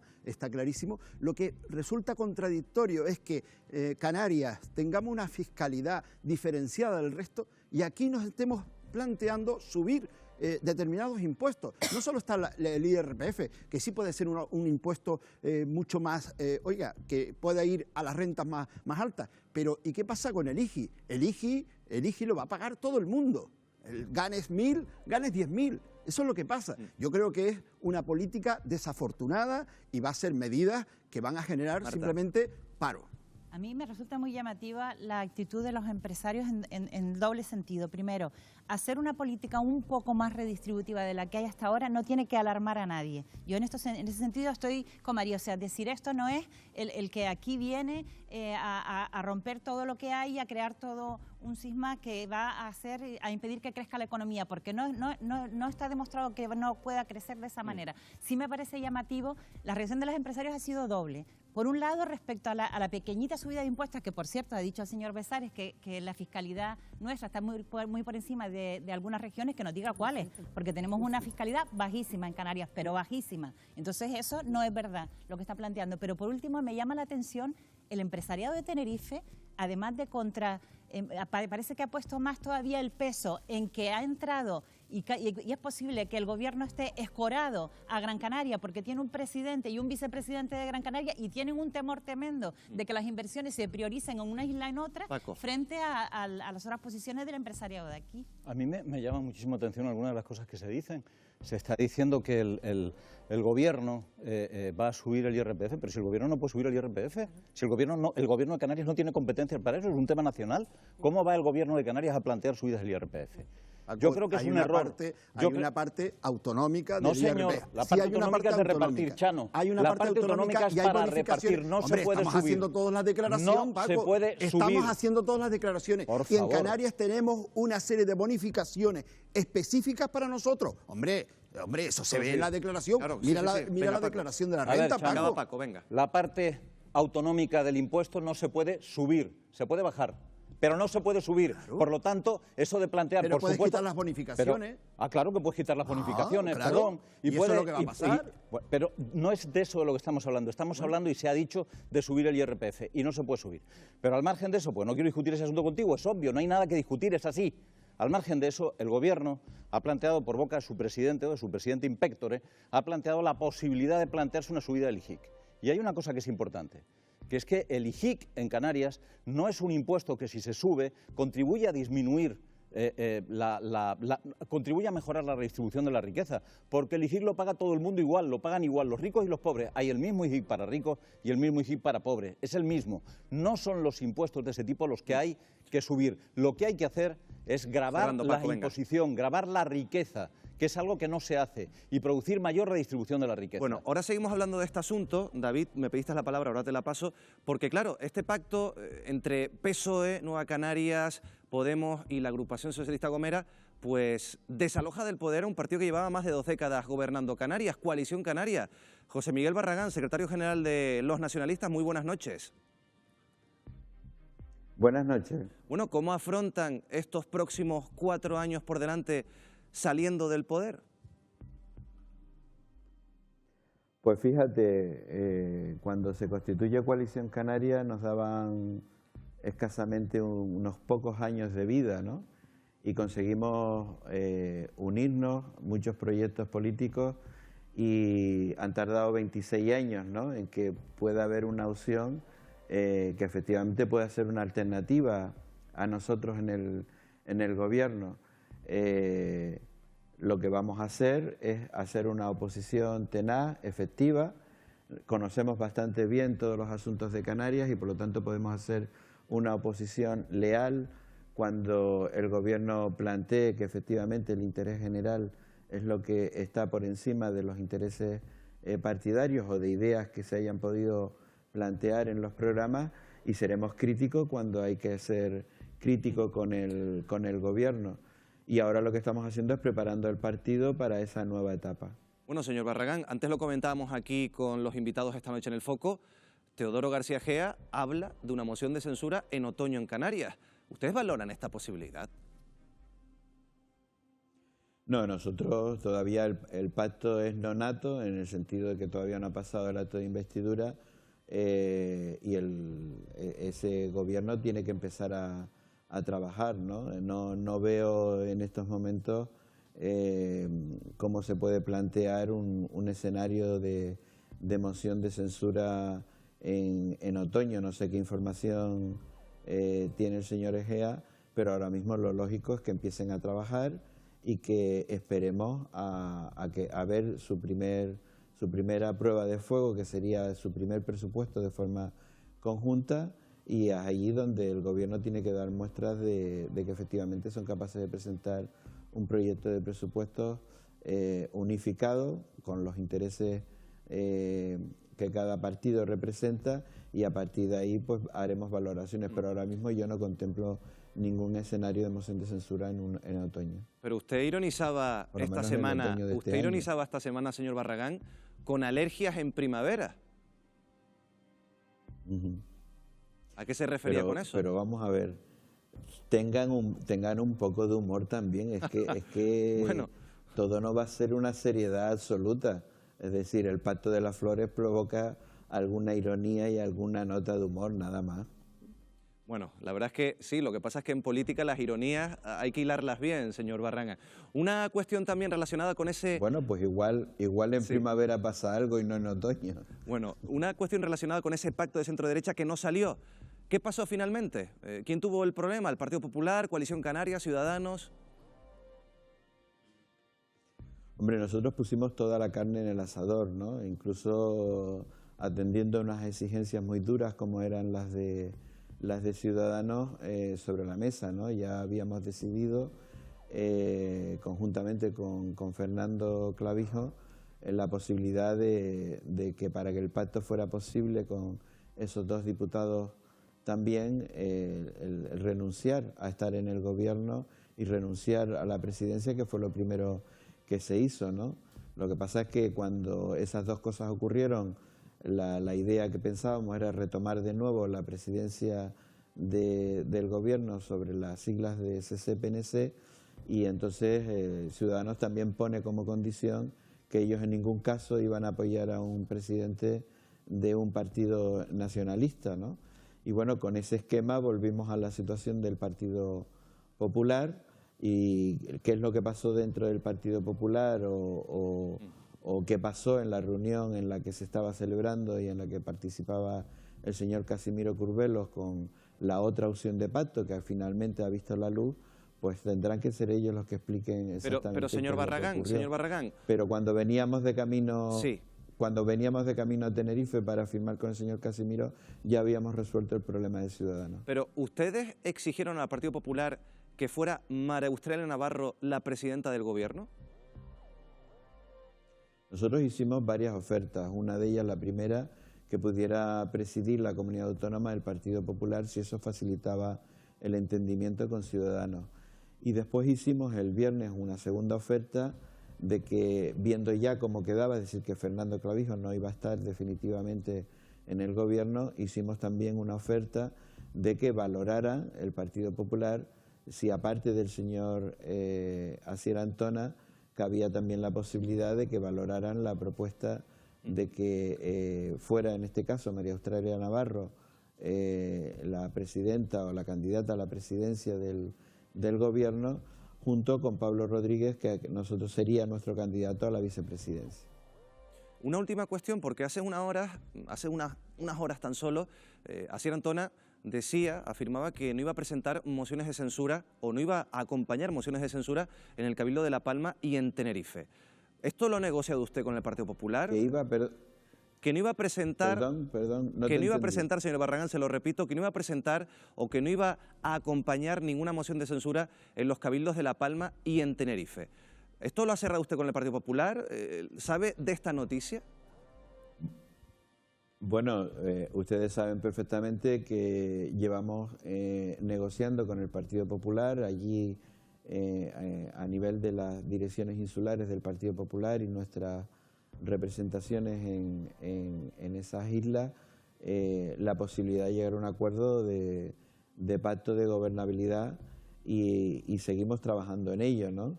Y por lo tanto vamos a intentar que efectivamente se pueda conformar un gobierno con ellos y en el caso de Tenerife también con Ciudadanos, pero ahora mismo a estas horas de la noche no tengo constancia de que todavía hayamos cerrado esos acuerdos. José Miguel Barragán, secretario general de Coalición Canaria, muy buenas noches, muchas gracias. Muchas gracias a ustedes, buenas noches. Bueno, después hablaremos de los cabildos, pero David, son 4 años por delante después de estar 26 años en el poder, en el gobierno de Canarias.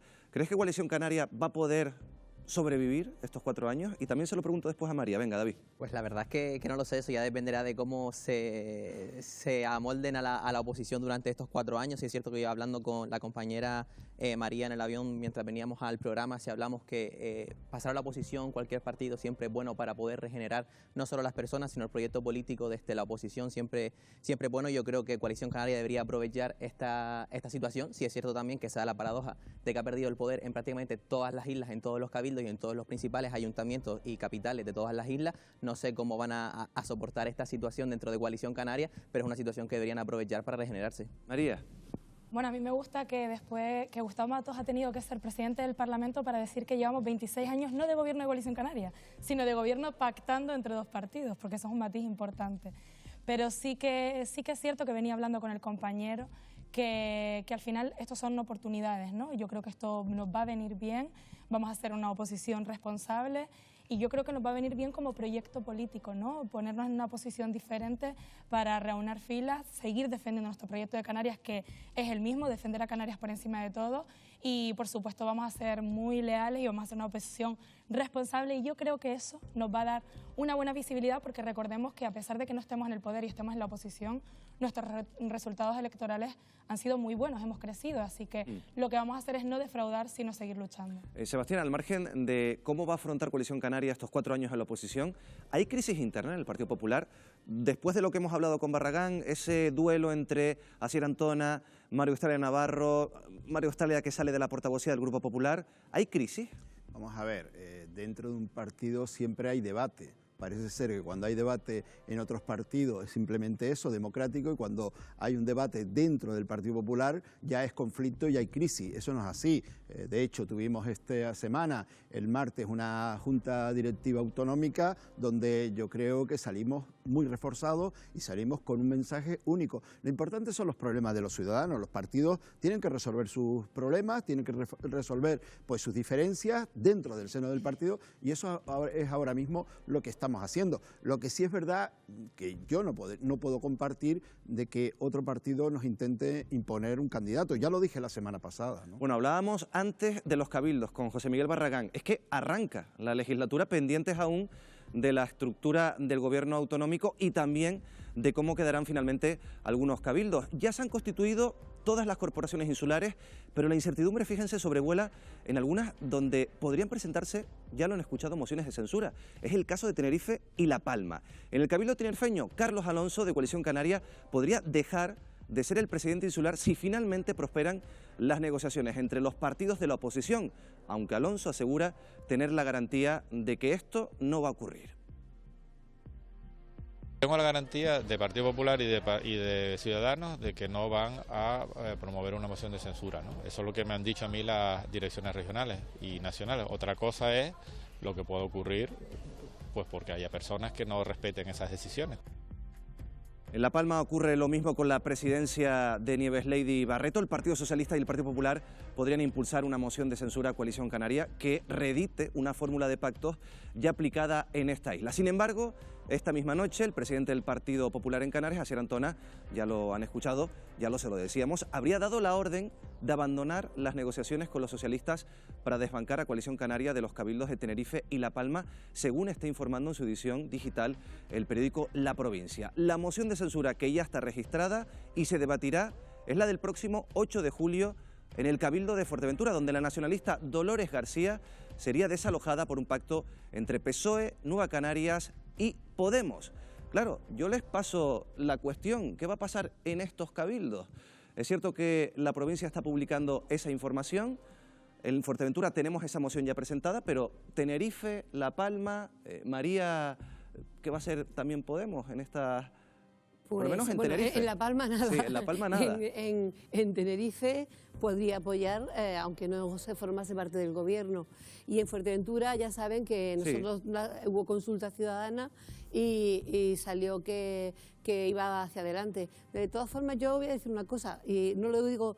No estoy representando ahora a mi partido y seguro que mucha gente de Fuerteventura le va a molestar. Yo no lo habría hecho, por lo mismo que decíamos antes, que las mociones de censura tienes que hacerlas cuando veas el gobierno funcionando. Yo habría esperado, y lo quiero decir porque es lo que yo pienso. Después yo acepto democráticamente, la gente propone, tenemos nuestra consulta y hay derecho a hacer las cosas así, y así ha salido, y todo mi respeto a la población y a las personas inscritas de Fuerteventura. Pero mi opinión personal también quiero decirla porque creo que lo que quiero para mí también lo quiero para los otros. Y me hubiese gustado, pues no sé, igual esperar 6 meses, ver cómo trabajan y entonces, oye, hay 4 años por delante. ¿Sí? Tampoco hay que hacer censurar algo que aún no conoces todavía, ¿no? Bueno, Fuerteventura, prácticamente esa moción presentada, Paco, pero Tenerife y La Palma, después de lo que está publicando la provincia... Bueno, de hecho, más que una declaración de Asier Antona esta tarde, que efectivamente puede haberse producido, lo que se ha producido es una instrucción de Teodoro García Egea, que es el secretario general del Partido Popular, esta mañana, desautorizando cualquier moción de censura contra Coalición Canaria. Ha dicho, lo ha dicho en declaraciones a televisión y a todos lados, que el socio preferente del Partido Popular en Canarias es Coalición Canaria y que no se van a plantear mociones de censura contra Coalición Canaria. Eso me imagino lo que ha provocado que Asier Antona pues, se haya sumado a esa posición.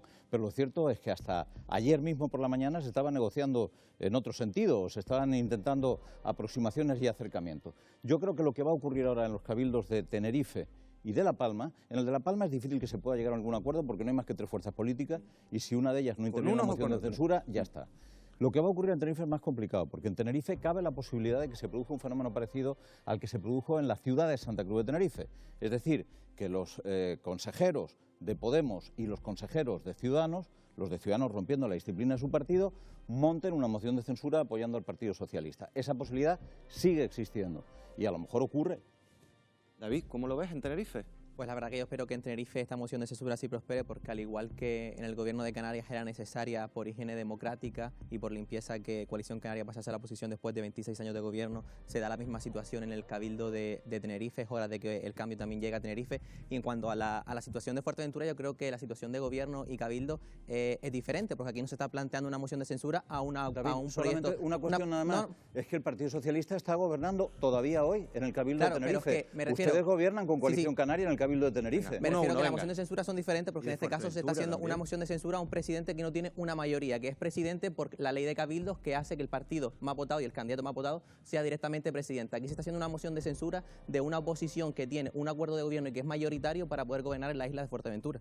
No estoy hablando de Fuerteventura, estoy hablando de Tenerife. Tenerife y ahora Fuerteventura. Y Tenerife es evidente. ¿Se censuran ustedes a ustedes mismos? No, pero es que de todos modos, durante estos 4 años, el Grupo Socialista en el Cabildo de Tenerife también ha mantenido los diferentes desencuentros con el equipo de gobierno de Coalición Canaria, son notorios y públicos, han salido en todos los medios, y sí compartimos, a pesar de estar en el gobierno insular, que es la necesidad de cambio en Tenerife. Yo he sido consejero. Sí, Sebastián tiene experiencia en el Cabildo de Tenerife. Y las discrepancias del Partido Socialista han sido mínimas, por no decir, vamos, ninguna. Sí.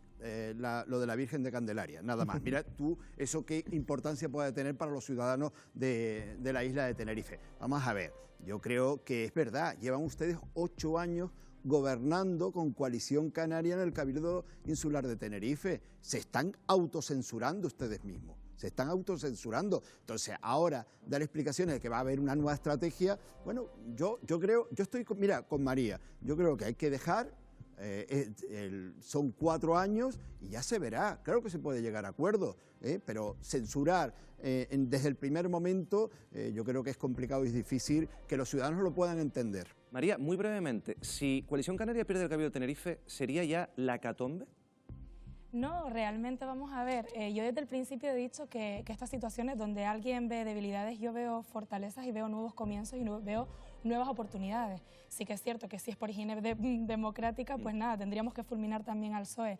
Y hay una cosa que sí que echo de menos, y es que se hable realmente de cara a los ciudadanos y de cara a los proyectos. Parece que hay una especie de vorágine, de obsesión de echar a Coalición Canaria sin pensar en lo que se tiene que pensar, que es en los proyectos políticos y en trabajar de cara a los ciudadanos, ¿no? Y eso yo creo que la ciudadanía lo agradecería un poquito más que el tema de vamos a echar a estos simplemente sin pensar si nos vamos a llevar bien, si va a ser estable o si le va a venir bien a la ciudadanía. Bueno, Marta, empiezas el siguiente bloque, que me pediste el turno de palabra, porque estamos hablando de cabildos, del Pacto de las Flores, de lo que pasa en Canarias, en muchas instituciones, pero también, Marina, tenemos que mirar y poner el foco, nunca mejor dicho, a lo que está ocurriendo en Madrid en el Congreso de los Diputados.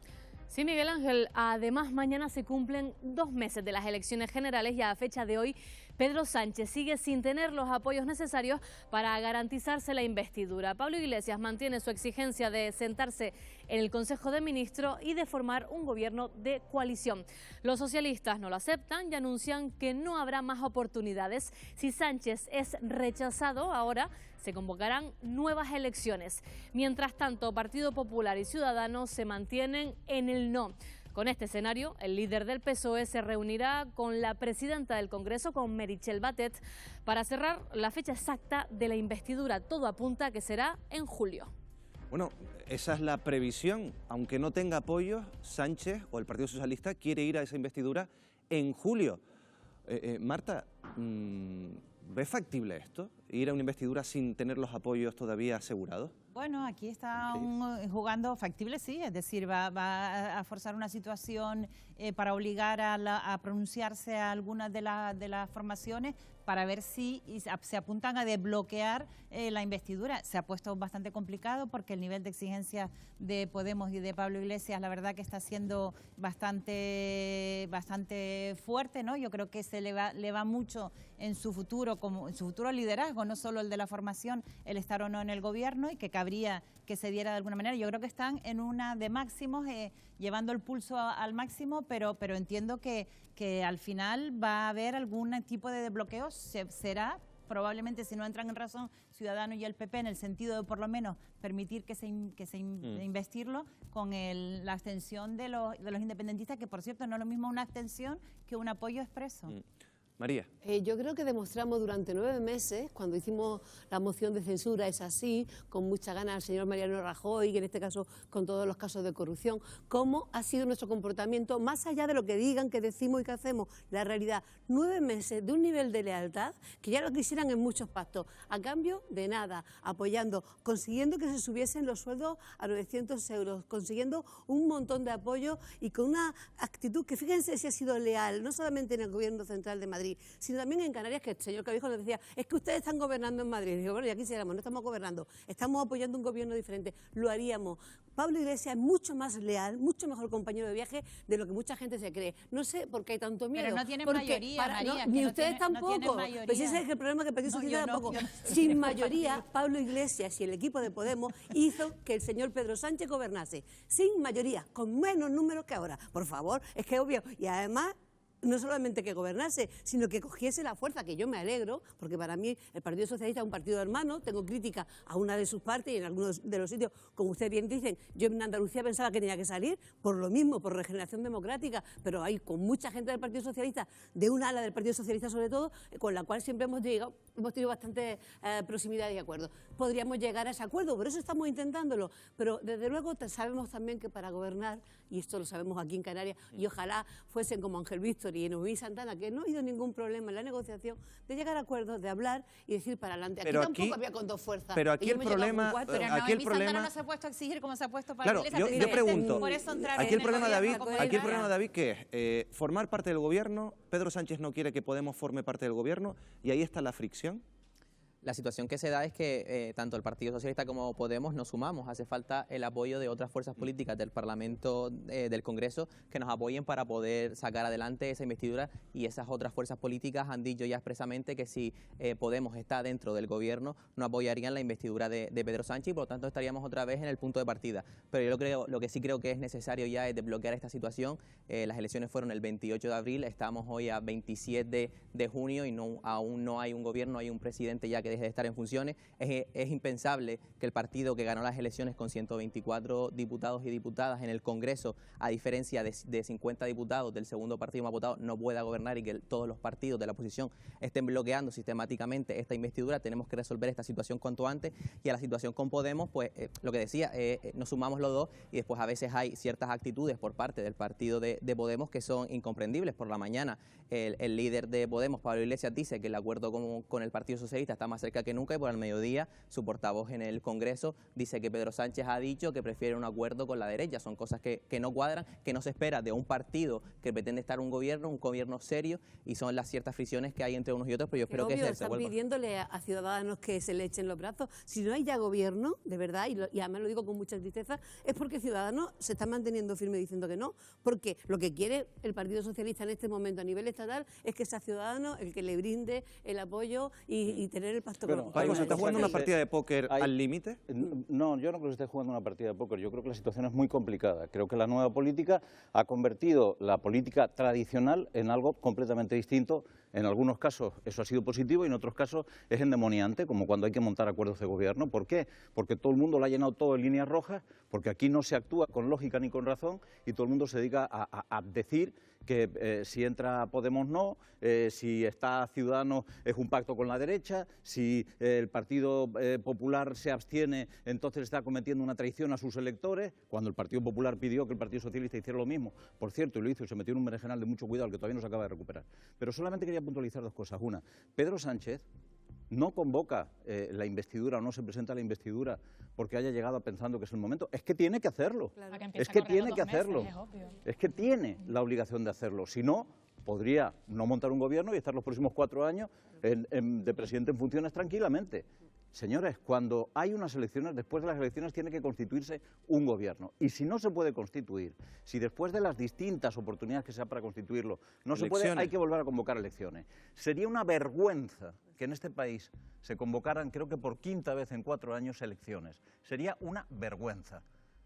Pero Oiga, si los políticos no se ponen de acuerdo, es que son los políticos los que nos van a someter a esta vergüenza. Yo espero que se pongan de acuerdo y que haya un gobierno, bien un gobierno de izquierda, bien un gobierno de centro-izquierda, bien un gobierno en torno al Partido Socialista que ha ganado las elecciones, pero que se pongan de acuerdo, que ya va Sebastián, bien. vamos a ver, lo que está claro es que Pedro Sánchez también está jugando a eso, a presionar, ¿no? A presionar por un lado, a presionar por otro. A él le encanta, y yo estoy convencido de que a él le encantaría pues gobernar con ese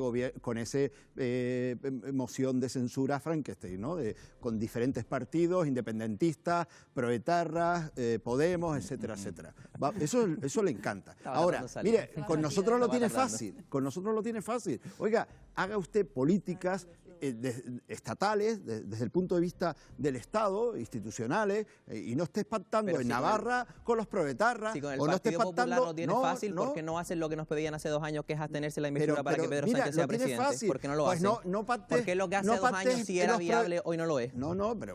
Pero no me pondrás de ejemplo Pedro Sánchez, que se fue del Partido Socialista para no votar la abstención. Exacto. Entonces, pero si lo que era coherente hace 2 años ahora no lo es, ¿qué pasa? Que hagan los demás lo que tú no eres capaz o no has sido capaz de hacer. No, eso no es así. Lo único, mira, de verdad, con nosotros lo podrías tener fácil, nos hubiéramos abstenido. No, si no lo quiero tener fácil con ustedes, lo quiero tener fácil con partidos de izquierda, que es lo evidente y lo que estamos buscando mira, dentro del Partido Socialista. Para seguir gobernando, pero lo tendrías fácil. Mira, oiga, no le entregues el gobierno o no pongas en la mesa del Parlamento Navarro a Bildu, por ejemplo, o no pactes en Badalona con la CUP. Como las que Marta y hizo María, García Egea, diciendo que no solo no van a apoyar la investidura, sino que van a obstaculizarla. Exacto. Eso es lo grave.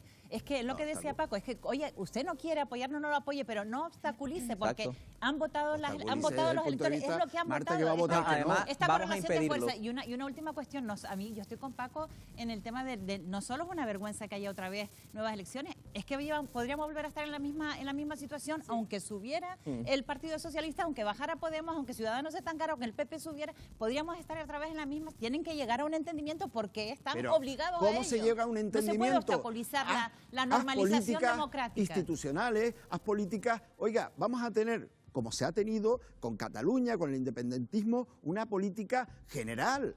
Ir los grandes partidos... Pero que le corresponde ahora gobernar a ellos porque son han ganado la elección.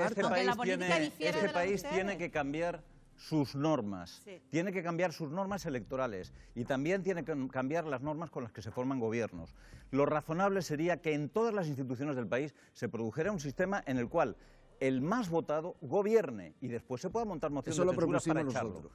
Otra posibilidad sería establecer sistemas de doble vuelta, en el que los dos más votados se enfrenten y al final, sin mayorías, porque la doble vuelta no condiciona la representación, condiciona solamente quién gobierna, haya que montar gobiernos de consenso. Pero lo hemos hecho todo al revés. Hemos montado un sistema de primarias que destroza internamente a los partidos, que hace que los partidos aprendan básicamente en el conflicto y no en la cooperación, en el consenso, y que cuando llegan a la política general, a la política de todo tipo con otros partidos, siguen aplicando el mismo sistema. Un sistema destructivo. Con este sistema este país no va a ningún lado y ya va siendo hora de que nos planteemos cambiarlo. María. Porque la experiencia que estamos teniendo es que cada vez que hay elecciones nos pasamos un montón de tiempo antes de montar gobiernos y es una vergüenza. Que no has participado en este bloque, venga. Al final es lo que decía Paco al comienzo, ¿no? Somos una democracia joven, hemos pasado del bipartidismo a un parlamento mucho más diverso y más representativo como la sociedad, y eso ha traído como consecuencia estas perversiones que estamos viviendo, ¿no?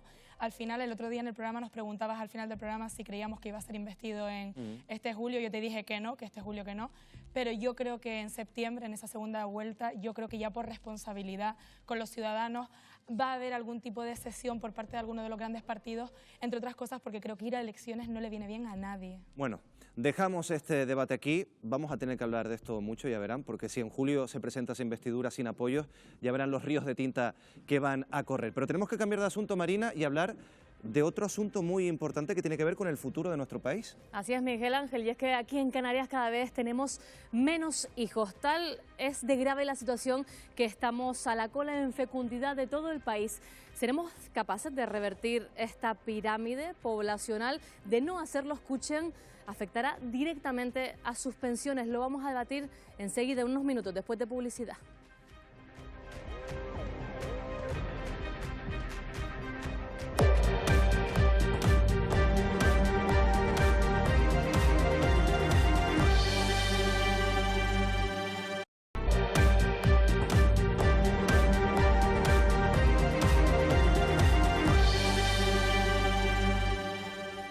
Canarias registra uno de los índices de natalidad más bajos de su historia, con menos de un hijo por mujer. Incluso nos encontramos a la cola en fecundidad de toda España. De no revertir esta situación, nos afectará en nuestro futuro más próximo. Vean. Vanessa está embarazada y tendrá a su hijo en pocos meses. Ronda los 40 años. Su caso, que hace unos años podría ser raro, es hoy muy frecuente. El número de mujeres que son madres por primera vez alrededor de esa edad se ha disparado. En los últimos 10 años estos embarazos han aumentado un 63%, un incremento significativo. En 1 de cada 10 nacimientos la madre tenía más de 40 años. Los datos del Instituto Nacional de Estadística también atestiguan que la edad media para ser madre se ha retrasado hasta los 32,2 años. Son mujeres que ya en esa edad pueden encontrar cierta dificultad a la hora de lograr el embarazo. Entonces, por medio puede haber terciado también una técnica de reproducción asistida. El dato puede decir poco, pero si se pone en contexto, muestra una tendencia preocupante. En 20 años, la edad media de la maternidad se ha retrasado 1,6 años. Ha descendido bastante el número de nacimientos y sobre todo en las mujeres de nuestro entorno, por así decirlo, de las del país que decimos. Y en torno a las mujeres que vienen de fuera, extranjeras o migrantes, sigue habiendo más o menos el mismo número de embarazos. La natalidad en España es hoy menor que en tiempos de guerra. En 1939 nacían poco más de 422.000 niños en nuestro país, con una población de 25 millones de personas. 80 años después, nacen unos 370.000 al año, y eso que casi doblamos la población, con 47 millones de habitantes. Antes, tener familia era positivo. Porque en aquellos años las malas condiciones de vida no mermaban la posibilidad de tener bebés. En mi casa habían 7, pero mi padre trabajaba, mi madre trabajaba y antiguamente había trabajo para todo el mundo. Antiguamente tener hijos era un sacrificio, la gente no está dispuesta a sacrificarse hoy. Pero no solo es sacrificio, existen razones de peso que frenan los embarazos. Por la economía, por los trabajos que tenemos, la mujer con el mundo laboral no puede compaginar la maternidad muchas veces. La falta de niños es un problema común en toda Europa. Los que más tienen los franceses, los que menos nosotros, los españoles. Tenemos menos hijos y también elegimos ser madres más tarde.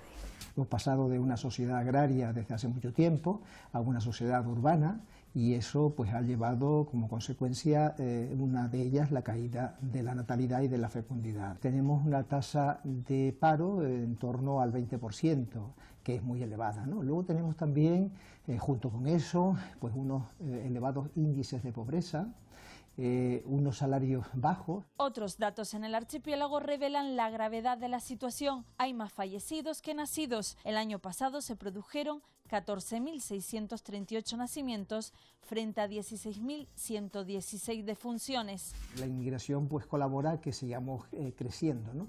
Pero las personas que vienen de fuera no son suficientes como para revertir la situación de la fecundidad que tenemos en este momento. La pérdida natural de población continúa sin freno, lo que refleja la necesidad de aplicar políticas efectivas de fomento de la natalidad. En caso contrario, las consecuencias tendrán múltiples efectos, no solo de carácter vital, sino también económicas y sociales. En Canarias hemos llegado hasta los 2,2 millones de habitantes. Somos más, pero gracias a los cerca de 30.000 inmigrantes que han llegado a las islas en los últimos años. ¿Creen? Les vamos a preguntar a nuestros contertulios si debe estar en la agenda política el fomentar la natalidad como medida urgente. Paco. Yo sinceramente creo que no. Sé que este es un debate en el que hay muchísimas opiniones y se cree que este es un asunto del Estado, pero yo creo que lo que es un asunto del Estado es garantizar que todo el mundo que quiera tener hijos los pueda tener, pero no se debe de hacer un esfuerzo específico por fomentar la natalidad. Los países se reequilibran de distintas maneras y España se está reequilibrando por la llegada de inmigrantes que tienen muchos más hijos de los que tienen los españoles. A mí, sinceramente, cuando se habla de que no tenemos hijos en este momento los españoles o los canarios por la pobreza, por el paro, pues es un camelo. Si los países más pobres son precisamente los países que mayor índice de natalidad tienen. Josué de Castro, que fue presidente de la Federación Agraria Internacional, de la Organización Internacional para la Agricultura, tenía una frase fantástica, decía, la mesa de la pobreza es escasa, pero el lecho de la miseria es fecunda. Y es así. Es así como funciona la geopolítica del hambre. Los países más pobres, las sociedades más pobres son las que más hijos tienen y no al revés.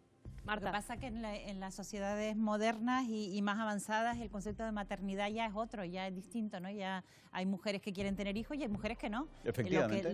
Y en los países pobres se tiene porque no hay ni medidas de prevención, etcétera, etcétera. Yo entiendo que sí se pueden compaginar medidas de fomento de la maternidad para aquellas mujeres que quieran tenerlo, pero esto no es un problema para compensar y solventar un problema de envejecimiento o del control de compensar las pensiones, etcétera. Eso es con la inmigración, aceptando un nivel de imprimación y unos flujos de inmigración que son todavía asimilables y que vamos a necesitarlos en el futuro, y no solo en Canarias, porque es un problema nacional. María. Sí, son dos cosas, estoy muy de acuerdo con ellos. Con políticas menos racistas y más abiertas y menos xenófobas, porque además les necesitamos y los necesitamos para nuestro futuro, creo que solventamos el tema del equilibrio de pensionistas y de mayores. Y después el derecho, que no es un derecho, el deseo de maternidad o paternidad, lo que sí debe de estar por el Estado es garantizado que no te vaya la vida en ello, que no sea imposible para quien quiere tener, ni se le obliga a ninguna mujer que no quiera ser madre, ni a ningún hombre que no quiera ser padre a hacerlo, pero tampoco que cuando quiera hacerlo sea una carrera de obstáculos, porque hay que conciliar vida familiar, porque hay que tener unas bajas maternales razonables, porque hay que tener una serie de derechos que si quieren que tengamos hijos, de verdad que es muy difícil. Sebastián, ¿se está fomentando? Sin tener que renunciar a nuestra vida y a nuestro trabajo. ¿Se está fomentando la natalidad en España? No se está fomentando la natalidad en España. ¿Se debe? Se debería fomentar la natalidad en España, se debería invertir esa pirámide que ahora mismo es totalmente inversa, es decir, hay pues menos nacimientos y más muertes, se debería empezar a invertirla, ¿no? Es decir, lo que sí creo que una sociedad moderna sí tiene que fomentar como medidas sociales para que aquellas personas que quieran tener hijos lo puedan tener, que no tengan las diferentes dificultades. Yo creo que eso es acercarnos a Francia o acercarnos a Alemania, que tiene una serie de bonificaciones, una serie de medidas para fomentar esa natalidad. Eso llevamos 3 décadas que no lo hacemos. Y yo creo que es realmente pues, unas políticas erróneas que se han llevado a cabo en los últimos años. David. Pues la verdad que aquí lo que se debe hacer es fomentar que las mujeres que quieran tener 1, 2, 3 niños puedan hacerlo. Primero, a las mujeres que no tienen lo suficientemente los ingresos para poder llevar a cabo esa nueva etapa puedan hacerlo sin ningún problema económico, y además que las mujeres que trabajan puedan compatibilizar su vida laboral con la vida familiar, porque se ven muchas veces que no pueden compatibilizarlo. Y no tiene que ser un debate en torno a quién va a pagar nuestras pensiones o quién va a trabajar por nosotros cuando ya no estemos, porque para eso tenemos que abrirnos también a la inmigración. Las inmigrantes que vienen de otros países pueden suplir esos puestos de trabajo que son necesarios. Es curioso porque parece ser que el debate para fomentar la fecundidad, la natalidad en España sigue siendo una cuestión de las mujeres. María, no sé qué opinas.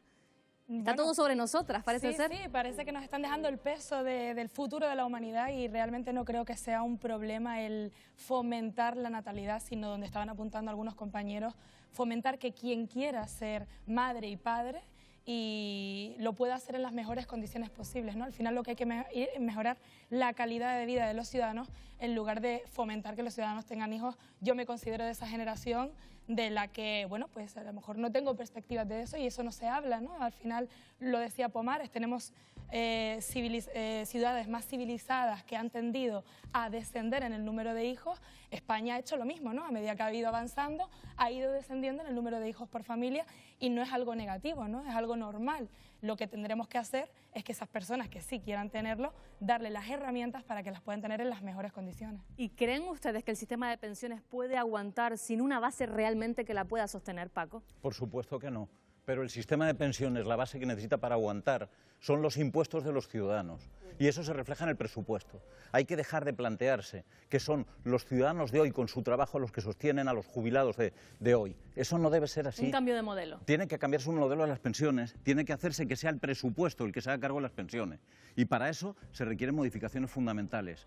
Luego hay otras opciones y hay otros mecanismos, pero las pensiones tienen que ser cubiertas por el presupuesto. Eso sería lo razonable, y ese es el modelo de los países más avanzados. Ahora bien, también hay una duda que se plantea. Cuando hablamos de natalidad, mezclar natalidad con pensiones es un disparate, igual que mezclar natalidad con derechos. La natalidad es una cuestión demográfica, es decir, nace suficiente gente, y la pregunta es, ¿suficiente gente para qué?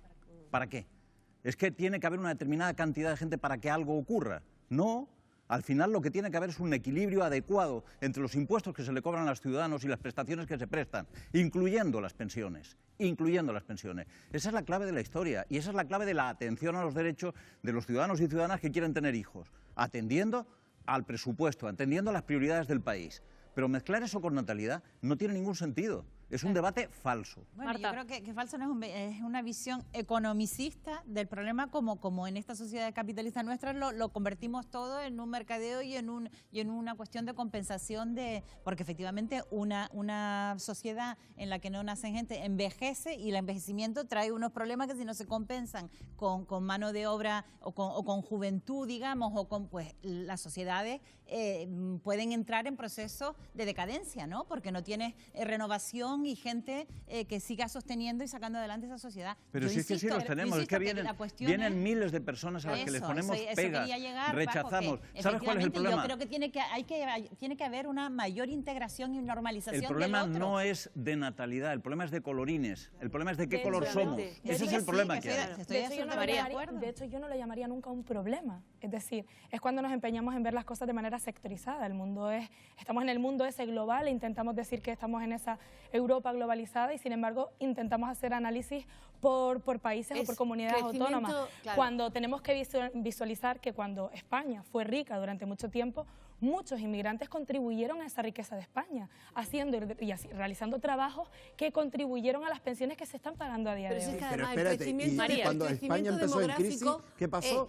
Los inmigrantes se fueron. Crecimiento demográfico es por nacimiento. Pero vamos a ver, vamos a hablar de uno en uno. María del Río, después Sebastián, por favor, María. Si la población va envejeciendo, ¿no? Y muy bien, perfecto, pero si entramos en crisis, ¿después qué nos quedamos? Vamos a ver, o la España vacía, ¿qué pasa con la España vacía? Pero vacía porque ustedes no dejan a todo el montón de gente que se está muriendo en el Mediterráneo, por favor. Crecimiento demográfico se consigue de dos maneras, por la natalidad y por la inmigración. Tenemos a un montón de inmigrantes queriendo venir aquí a trabajar. Abrámosle las puertas. Y es un tema de racismo, es un tema de que queremos que todos los niños sean como nosotros. Abramos las puertas legalmente. Abramos las puertas legalmente para que entre toda la gente, porque además las necesitamos. Las necesitamos para trabajar, las necesitamos también para que contribuyan con sus impuestos. El problema es cuando y para que pueda haber un equilibrio y no hay trabajo. Ese es el problema, ¿no?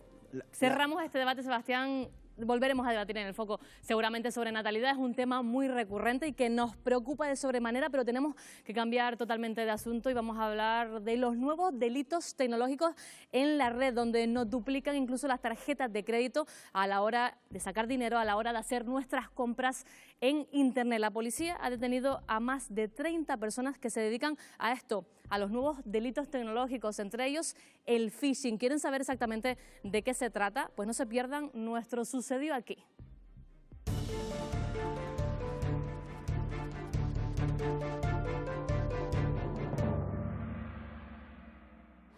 Aunque es uno de los métodos de pago más seguros que existen, utilizar una tarjeta de crédito también conlleva sus riesgos.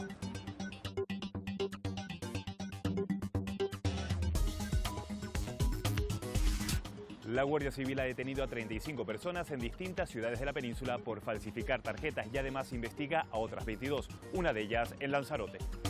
Era un hombre de paja que ingresaba el dinero obtenido de forma ilegal y fraudulenta por esta organización y luego lo ingresaba en determinadas cuentas bancarias desde donde se compraban monedas de curso internacional o nuevas monedas que operan en Internet.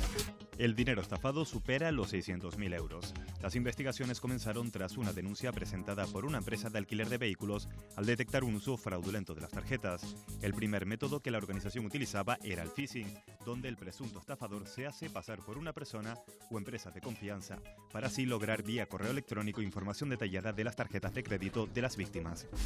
Otro de los métodos utilizados era el copiado de la banda magnética de la tarjeta utilizada durante la transacción para clonarla y utilizarla de forma fraudulenta. En el entramado se vieron perjudicadas 230 personas de distintas nacionalidades. Además, con la desarticulación de la red criminal, se han logrado esclarecer más de 1000 delitos relacionados con las estafas telemáticas. Un fraude que va en aumento, ya que cada vez utilizamos menos nuestro dinero en efectivo y más las tarjetas de crédito o el móvil. Pagar con las nuevas tecnologías es sencillo. Los delincuentes lo saben y por eso cada día perfeccionan nuevos métodos para estafarnos. Es el caso de Pilar. Unos ladrones clonaron su tarjeta con un dispositivo adaptado al cajero automático que ella utilizó. El cajero se tragó mi tarjeta. Nada, como era de noche, pues pensé que al día siguiente podía arreglarlo en el banco y cancelar la tarjeta. ¿Cuál fue mi sorpresa? Desde el banco me hicieron llegar un cargo bastante elevado. Habían ido a comprar una tienda de tecnología y habían copiado mis datos. El 69% de todas estas operaciones fraudulentas se cometen a través de la red, mientras que el 28% se realizan a través de los datáfonos y solo un 3% en cajeros automáticos. Para evitar caer en algunas de estas trampas, hemos hablado con un experto. Los principales métodos que utilizan estas organizaciones, pues básicamente son en obtener el número PIN por un lado y en obtener los datos de la tarjeta por otro. Los datos de la tarjeta lo hacen mediante un sistema de emboquillado con la copia perfecta de la tarjeta y por otro lado obtener el PIN, que puede ser o bien mediante cámara situada en cualquier sitio o bien por el teclado. También máxima cautela al navegar por la red. Hay que ser muy conscientes de a quién le enviamos nuestros datos. En las webs nos tenemos que fijar, por ejemplo, que esté activado la URL HTTPS, que quiere decir un certificado de seguridad. Los cibercriminales muchas webs las suplantan. Debemos mirar que no tenga errores gramaticales o algún tipo de anomalía que nos llame la atención de que puede ser un fraude.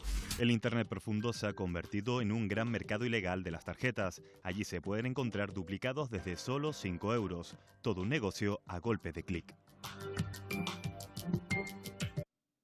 Y esta noche tenemos con nosotros al experto en ciberseguridad, Deepak Dakwani. ¿Qué tal? Muy buenas noches. Hola, buenas noches. ¿Qué tal? Hemos visto que los delincuentes en la operación Capcana utilizaban diferentes métodos, no solo para falsificar tarjetas, sino también para clonarlas. ¿Cuáles son estos métodos, Deepak? Bueno, el carding, que es el delito al que se hace referencia a la hora de hablar de clonación de tarjetas de crédito, lleva muchísimo tiempo entre nosotros, no solo de ahora, y a lo largo de la historia los ciberdelincuentes han utilizado diferentes técnicas para esto. La más habitual es lo que se conoce como skimming, que es utilizar dispositivos clonadores de tarjetas para, en situaciones como en comercios, cajeros electrónicos, hacerse con la numeración de la tarjeta de crédito del usuario y utilizarla de manera fraudulenta. Otra técnica que también se utiliza hace unos años es el uso de lo que llaman BINs, es decir, son los 8 primeros dígitos de la tarjeta de crédito que identifican a partir de ahí, con determinados programas, aplicativos y webs que hay en Internet, se intentan generar números de tarjeta aleatorios mediante algoritmos determinados, no solo el número de tarjeta, sino también la caducidad y los 3 dígitos de seguridad, y a partir de ahí el ciberdelincuente tiene que estar probando todos esos números de tarjetas, que el 90% pues son falsos, hasta dar con uno que verdaderamente permita suplantar la identidad de un usuario y hacer una compra fraudulenta. Tenemos que estar preocupados en Canarias, hay este tipo de bandas y lo más importante, tenemos que estar pendientes a la hora de sacar dinero o de realizar compras en Internet. Bueno, tenemos que estar preocupados en general porque las organizaciones cibercriminales se dedican a rentabilizar de manera profesional el cibercrimen porque dan muchísimo más dinero que otras actividades delictivas tradicionalmente lucrativas, y existen organizaciones cibercriminales que tienen miembros en diferentes sitios. En algunos casos también se han identificado miembros de esas bandas en Canarias o operando en diferentes zonas, tanto de España como el resto de países. En muchos casos desarticular esas operaciones es una operación conjunta de fuerzas de cuerpos de seguridad del Estado de diferentes países, ¿no?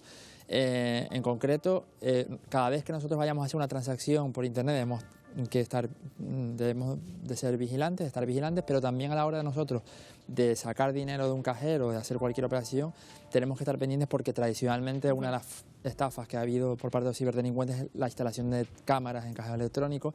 Entonces, de hecho, desde hace mucho tiempo los bancos y las entidades financieras ya avisan a los usuarios de que a la hora de introducir, por ejemplo, el número secreto, intenten tapar con la mano y realizar este tipo de transacciones de manera muy rápida, ¿no? Que tengan cuidado, pero también tenemos que hablar de una de las estafas más habituales, el phishing. ¿De qué se trata exactamente cuando hablamos de phishing? El phishing es una técnica más utilizada por los ciberdelincuentes para robar información desde casi que existió Internet, y sigue siendo a día de hoy una de las técnicas más efectivas porque básicamente se trata de engañar al usuario para robarle sus credenciales. Típicamente un usuario de contraseña, pero cualquier otro tipo de información, como por ejemplo tarjetas de crédito. Hablamos de phishing cuando un ciberdelincuente hace llegar a un usuario una página de inicio de sesión falsa de un servicio, generalmente mediante correo electrónico, un mensaje en una red social, un mensaje a través de un servicio de mensajería instantánea como WhatsApp. A día de hoy los vectores por los cuales se lanza el señuelo son diferentes. Deepak, ¿es fácil, es sencillo? Bueno, es relativamente sencillo realizar un ataque de este tipo. Bueno, vamos a demostrarlo, Deepak, si te parece. Vale, bueno, pues lo que podemos hacer entonces, como decimos, el phishing se puede hacer de cualquier tipo de servicio, tanto de un proveedor de banca como de tu correo electrónico o una red social. En este caso yo he preparado un phishing de una de las aplicaciones más de moda a día de hoy, que es Instagram. Todo el mundo tiene un Instagram. Y de hecho, una de las cosas que más me preguntan los usuarios allá donde voy es cómo hackear una cuenta de Instagram, ¿no? Entonces vamos a ver cómo es posible hackear tu cuenta de Instagram mediante el phishing, ¿no? Yo he preparado un mail falso que simula venir de tu compañero Miguel Ángel Rodríguez, que es el otro presentador, desde la cuenta de El Foco. O sea, yo voy a empezar a generar este correo que va a venir de Miguel Ángel Rodríguez de redacción@elfoco.es, ¿vale? Esa es la cuenta que vosotros usáis a nivel corporativo para enviaros información. Lo voy a enviar a tu cuenta personal de Gmail, que evidentemente la tengo aquí, pero no la voy a comentar en plató. Y el mensaje que vas a recibir es este, ¿no? Buenas tardes, Marina. Hemos preparado una promo nueva para el programa de hoy. Ajá. Nueva para el programa de hoy. La hemos subido a la story de nuestro perfil de Instagram. Luego lo que viene es un enlace legítimo a la página de Instagram, ¿vale? Para que yo pinche. Sí. Estoy construyendo el enlace. Ajá.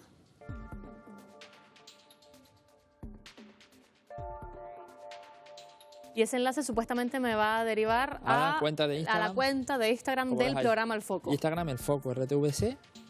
Vale. Y a partir de ahí, lo que viene después es, bueno, nos vemos luego. Un saludo. Voy a poner. Y Miguel Ángel. Perfecto. Básicamente. Un mail de nuestro compañero Miguel Ángel Rodríguez que tendría que recibir en mi mail. Sí, vale. Y a partir de aquí voy a enviar este mail. ¿Sí? Estoy comprobando que todo esté bien, ¿vale? Y si todo va bien, una vez que yo le dé a send,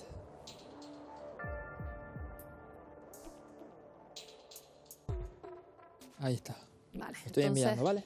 Ahora, si yo abro mi bandeja de entrada, debería de estar ese correo electrónico. En principio sí. Comprueba que este es el código fuente. Vale, voy a comprobar entonces. Voy a abrir mi bandeja de entrada. Esto que vemos aquí a la izquierda es el código fuente. Vale, efectivamente está, lo pueden ver, correo de Miguel Ángel Rodríguez. Pincha en el correo, a ver, enséñanoslo. Buenas tardes, Marina. Hemos preparado una promo nueva para el programa de hoy. La hemos subido a la history de nuestro perfil de Instagram. Échale un vistazo a ver qué te parece. Pincho. Y la cuenta, lo más importante en este sentido es la cuenta. La cuenta de la que te viene es redacción@elfoco.es, ¿no? Efectivamente. Esa es la parte importante en la que al usuario se le engaña con un perfil, con un correo electrónico que es una suplantación idéntica al del original, ¿no? Vale. El enlace también es legítimo, es el enlace de Instagram.com. ¿Y ahora yo qué tengo que hacer con este enlace? Pincho. Claro, pinchas en el enlace como harías normalmente al recibir el correo de Miguel Ángel. Pincho en el enlace, me aparece la página de entrada de Instagram, pongo mi usuario. Ahí pon tu usuario de Instagram y a la hora de poner la contraseña, mejor no pongas tu contraseña original si no quieres que todos nuestros espectadores puedan Vamos a editarlo, vamos a poner una que no es, ¿vale? Y entramos, ¿verdad? Sí, dale. Vale. ¿Qué es lo que ha pasado? Abrir en Instagram, le doy a abrir. Sí. ¿Y si me abre el Instagram? O sea, se te ha abierto el Instagram y ha ido a la página del Foco. No. Pero estás en tu cuenta de Instagram, ¿no? ¿Me ha abierto Instagram? Sí. Vale, bueno. Pues vamos a ver lo que está pasando aquí. Aquí está, ¿no? Marina Hernández H. Sí. Y la contraseña que has puesto es @1234567. Efectivamente. ¿No? Bueno, pues esto es un phishing. Lo que ha pasado es que yo te he mandado el correo falso. Tú has abierto el enlace legítimo de instagram.com Deepak, ahora mismo tienes mis contraseñas, las de mi teléfono móvil. No, solo tengo tu contraseña de Instagram, pero es una contraseña falsa que te estaba a poner. Si hubieses seguido el procedimiento y puesto tu contraseña de verdad, tendríamos acceso a tu cuenta. Bueno, no solo yo, sino el resto de espectadores que viesen Es muy peligroso porque ¿qué podría ocurrir? Y además, ¿cómo me puedo yo dar cuenta de que esto lo tengo hackeado, el Instagram? Bueno, es complicado porque en este sentido hay niveles de sofisticación a la hora de hacer un phishing, y este es un phishing en el cual lo más importante, la dirección de correo de la que te ha venido el señuelo es totalmente idéntica a la que tú estás acostumbrado a ver, que es redaccion@elfoco.es. En algunas ocasiones los ciberdelincuentes, al no poder enviarte ese correo, te puedes dar cuenta si la dirección es parecida, tiene fallos en el dominio. Sí. Esos podrían ser indicadores si el correo está mal escrito, pero en este Deepak, caso... ¿cómo nos podemos proteger? No siguiendo enlaces que vienen en correos electrónicos. Esa es una de las técnicas, o sea, una de las medidas de seguridad para evitar los ataques de phishing. En este sentido, tú podrías ver el correo de Miguel Ángel, podrías ver que te insta a abrir el perfil del Foco, pues lo que tendrías que hacer es abandonar el correo, irte a tu cuenta de Instagram, buscar el perfil del Foco y ver la story. Y en este caso, no seguir ese enlace. De esa manera, te podrías haber protegido en este caso. Pero es muy complicado porque el 90% de los usuarios siguen los correos, siguen los enlaces, sobre todo si confías en el remitente del que viene el correo electrónico. Deepak Takwani, muchísimas gracias por habernos contado toda esta información, y ustedes ya lo saben, hay que tener muchísima precaución en la red. Miguel Ángel, nosotros nos vamos. Sí, no le hagas caso a mis correos, no. Por lo menos los que nos tienes confirmado. Nosotros dejamos el foco esta semana, el foco número 100, y volvemos para cerrar la temporada el próximo jueves. Muy buenas noches. Muy buenas noches.